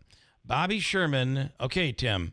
Bobby Sherman had another much younger teen star, an uncle whom he considered his best friend. Oh, I can't remember. I know he was from the 60s. Well, he was, remember, much younger. So this is a teen star who was maybe from the 80s or 90s, who was an uncle on TV, John Stamos. Oh, yeah. And John Stamos did it really made the announcement that Bobby Sherman had died. Bobby Sherman is in his 80s. John Stamos is, I don't know, how old? It's early 60s, Probably early 60s, yeah. So that's there right. was a Stamos big was difference. helps him handle his foundation. Yes, yeah. Big with, Stamos was big with Bobby Sherman, so. All right, well, listen, we're going to give you the all-in-one food and fun card. It's a $25 gift card, good at various places, including Taylor and the Cook and Aquavino and Babes, where we will be tonight for the National Anthem contest. If you think you can sing the National Anthem, we'll be doing tryouts tonight, 6 p.m. at Babes. So be there tonight. Tim, stand by. Davey is going to hook you up. All right, thank you, Bill. Have a good All right, day. Tim, you do the same. Thank you so much. Quickly, Lucia, I got like 30 seconds, Lucy. I wanted to bring you in. Okay. You knew it was John Stamos. Oh, yeah. I know everything. Yeah. You do. All right, what's happening, No, Lucia? I did not. Good morning. I did not. I wish. Now $300 will be in my pocket. Yeah, no well, way. yeah, Sorry. yeah. All right, what's Bill, going it's the 4th of July. Are you excited? Well, yeah, it's coming. It's just around the corner. I can't wait. Stars and Stripes. Yeah. Yeah, that'll be And wonderful. you're going around the world, I've heard. You never know. You never know. I may You're just. You're going to be like a globetrotter. I might just get a plane and fly. It could happen. So. Yeah, you never know. So if you fly and you get an helicopter, a plane, or whatever, then you ask me I could come for a little ride, even if it's 1 mile. We'll take you with us. Can you do that? That's what we'll do. All right. Yeah. We will take you with us, Lucia. All right. All right. I gotta. How are you handling the heat, Lucy? How are you handling the heat? It's horrendous. It's very easy. Yeah. You just go out, go do your errands, go in and out. Yeah. So you cool in your car. It's cool in there. It's easy. Yeah. But I hate it. I don't like humidity. Horrendous. Yeah. With 100, you die. Well, it's gonna. I could never live in Florida. Never. Could I you? know. I could not either. No. Very difficult. But I will say in the winter I probably could, but not certainly not in the summer. So, all right, Luce. Thank you so much. We appreciate it. Have a wonderful day. Ciao. You too. All Ciao. right. Happy Thank you. 4th. Happy 4th. Okay. Which is just around the corner before you know it. Already. Coming up, Brian Nobles from NBC. Let me quickly bring in Audra Benincasa, who is the co-manager of the United County Public Market. And things are looking up. We've got some big numbers coming in. Yeah, we've had some great weather this past Saturday, hoping, fingers crossed, for this Saturday as well. But, yeah, it was a bit of a rough start with just that cold, rainy, dreary Terrible weather. Right? Just Yeah, awful. yeah. I think we've turned a corner, though. Farmers are trying to bring in Lots of great produce, strawberries, fresh greens, that sort of thing. If we can just keep the tornadoes away. Now we know we had those. 2 actual touchdowns that caused a lot of damage. Sunday, and of course, 3 lives lost. Just really terrible. Okay, this weekend, what can people expect? And it's Saturday at the train station. Yeah, 9 to 1. We have Cornell Cooperative Extension's SNAP Ed and Child Care Department with us. We also have some music from Melissa Clark. The Utica Public Library will also be with us, with some books. So lots of great extra activities. Anything you want to add to that? No, I mean, she does a great job covering everything. We just hope that everybody does everybody do the sunshine dance. Yeah. That sun makes such a difference. It does. Although I must say, we have a wonderful core group of consumers that come down regardless because they got to eat every week. Yeah. And they really depend on our local producers, which we sincerely appreciate. It is a great way to cook your meals, and I'm going to make what is available. They do that in Europe. Live seasonally. You're living with really healthy foods. And it just feels good to support local. It does. To meet those crafters and producers right in your hometown. And keep in mind, like she said, 4th of July is coming up, and we have wonderful meat producers that are there. So if you want whatever you want to throw on the grill, we got you covered. Big time for strawberry shortcake. Yes, I had some last week. Yeah. Those strawberries, they're so red on the inside. They're juicy. And you know who's making a killer one right now is Beverly at Aquavino. That biscuit that she makes has just enough saltiness to it. Here's another person they call salty, Ryan Nobles from NBC. I've been working on transitions all morning, and I think this might be my best one. Good morning. Yeah, I would agree with that this morning. Others, Ryan, the others have been horrible, so good morning. Good morning. Bill, can I take a personal privilege this morning? Yes. Would you be willing to let me do that? Yes, please. I want to congratulate Davey on winning the Big Boilermaker Award. I saw that, and I'm very proud of him and very excited for him for winning that award. You know, I never won that award. Many of my WKTV colleagues have won that award, but Davey is with a distinguished group of people that have won that award. So yes, I want to he is. Congratulate him. Thank you, Ryan. Means a lot coming from you, pal. Well, I've talked to the people of the Boilermaker, and they're saying when you start talking about the Boilermaker on nightly news, you'll get the award immediately. So all right, be aware. Something to shoot for now. Something to shoot for. I think we said last week when we talked, I wouldn't be surprised if we were seeing bombs flying U.S., I mean, it was really back and forth because there were many MAGA members that were against it, and it was really up in the air, no pun intended, last week, and then it happened. And like anything else, there's some controversy over how big and effective it was. Yeah, and I think that's going to be the crucial conversation that happens here over the next couple of weeks is just how effective this strike was, and did it achieve its mission? And as a result, will it lead to the ending of hostilities? And what Donald Trump's goal here was, at least this is the goal that he's telling particularly the somewhat isolationist wing of his party, was that he wanted to do just one quick thing, get in and out, to send a message to all the folks in this region that he's sick of the back and forth, and then that would bring it to an end. And he tried to declare that a victory right out of the gate.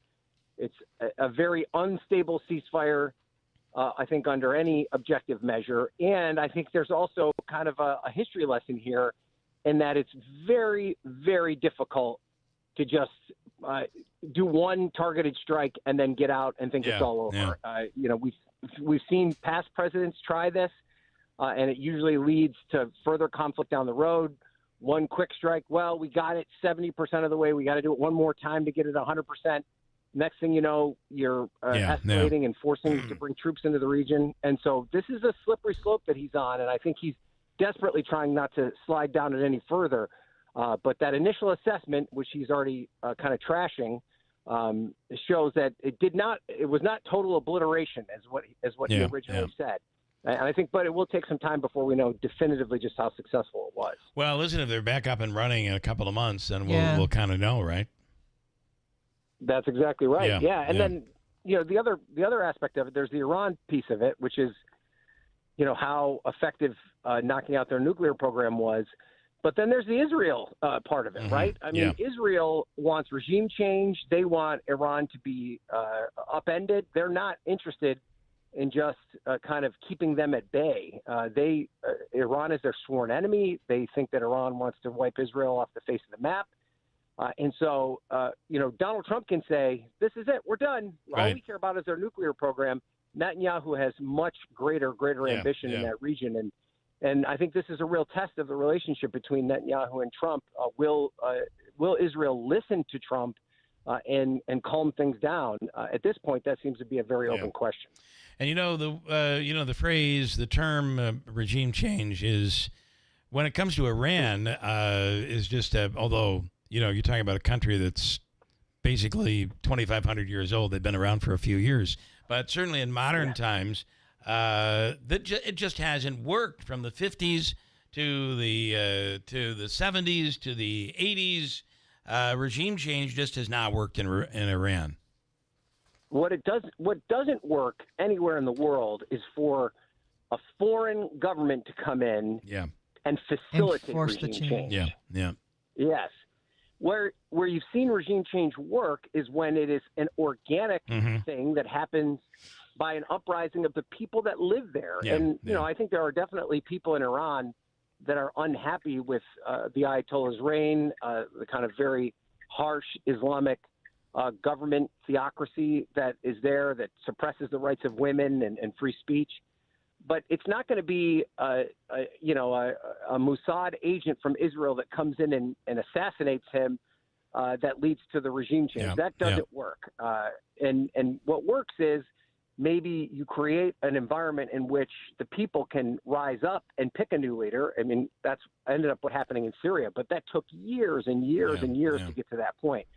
A true regime change that will hold is not going to happen in 5 to 10 months, which is what I was talking to Lindsey Graham yesterday, and Lindsey Graham is still calling for regime change. So, that I do think you're right, Bill. The history has shown us that that's not something that happens easily.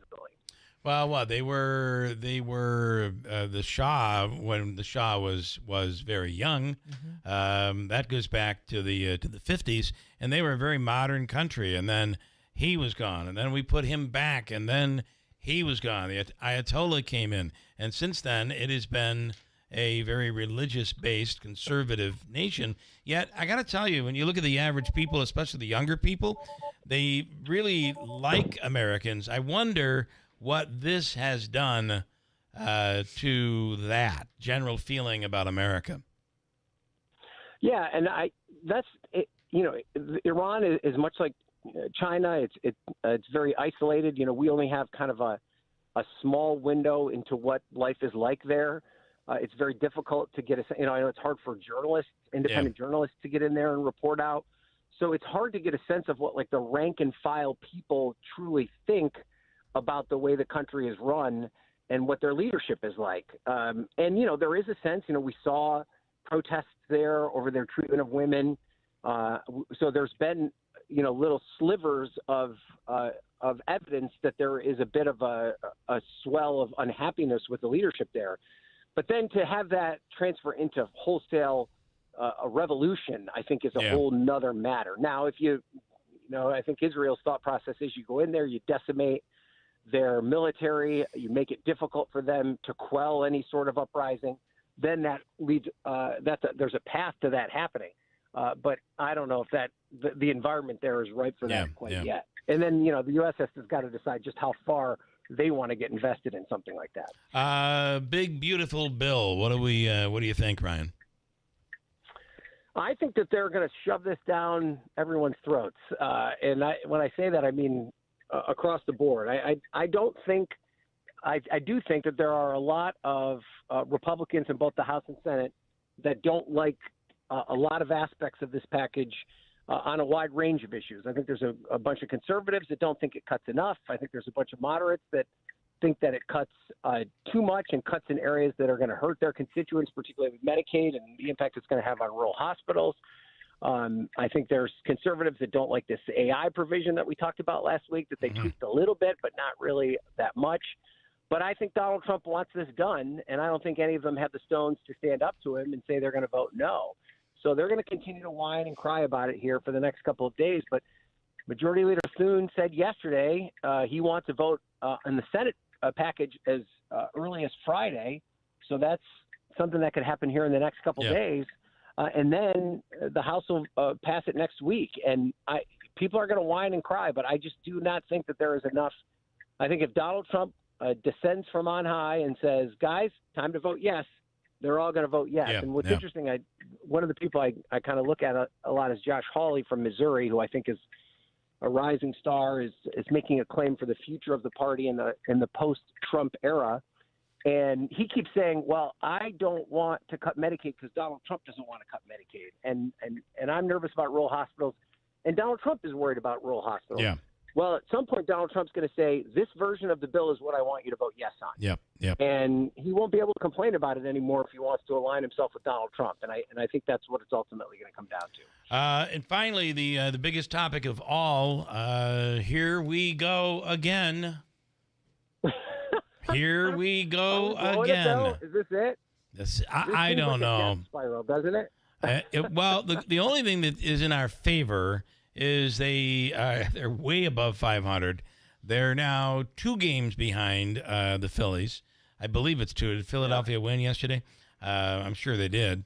But what is going on? Holy crap.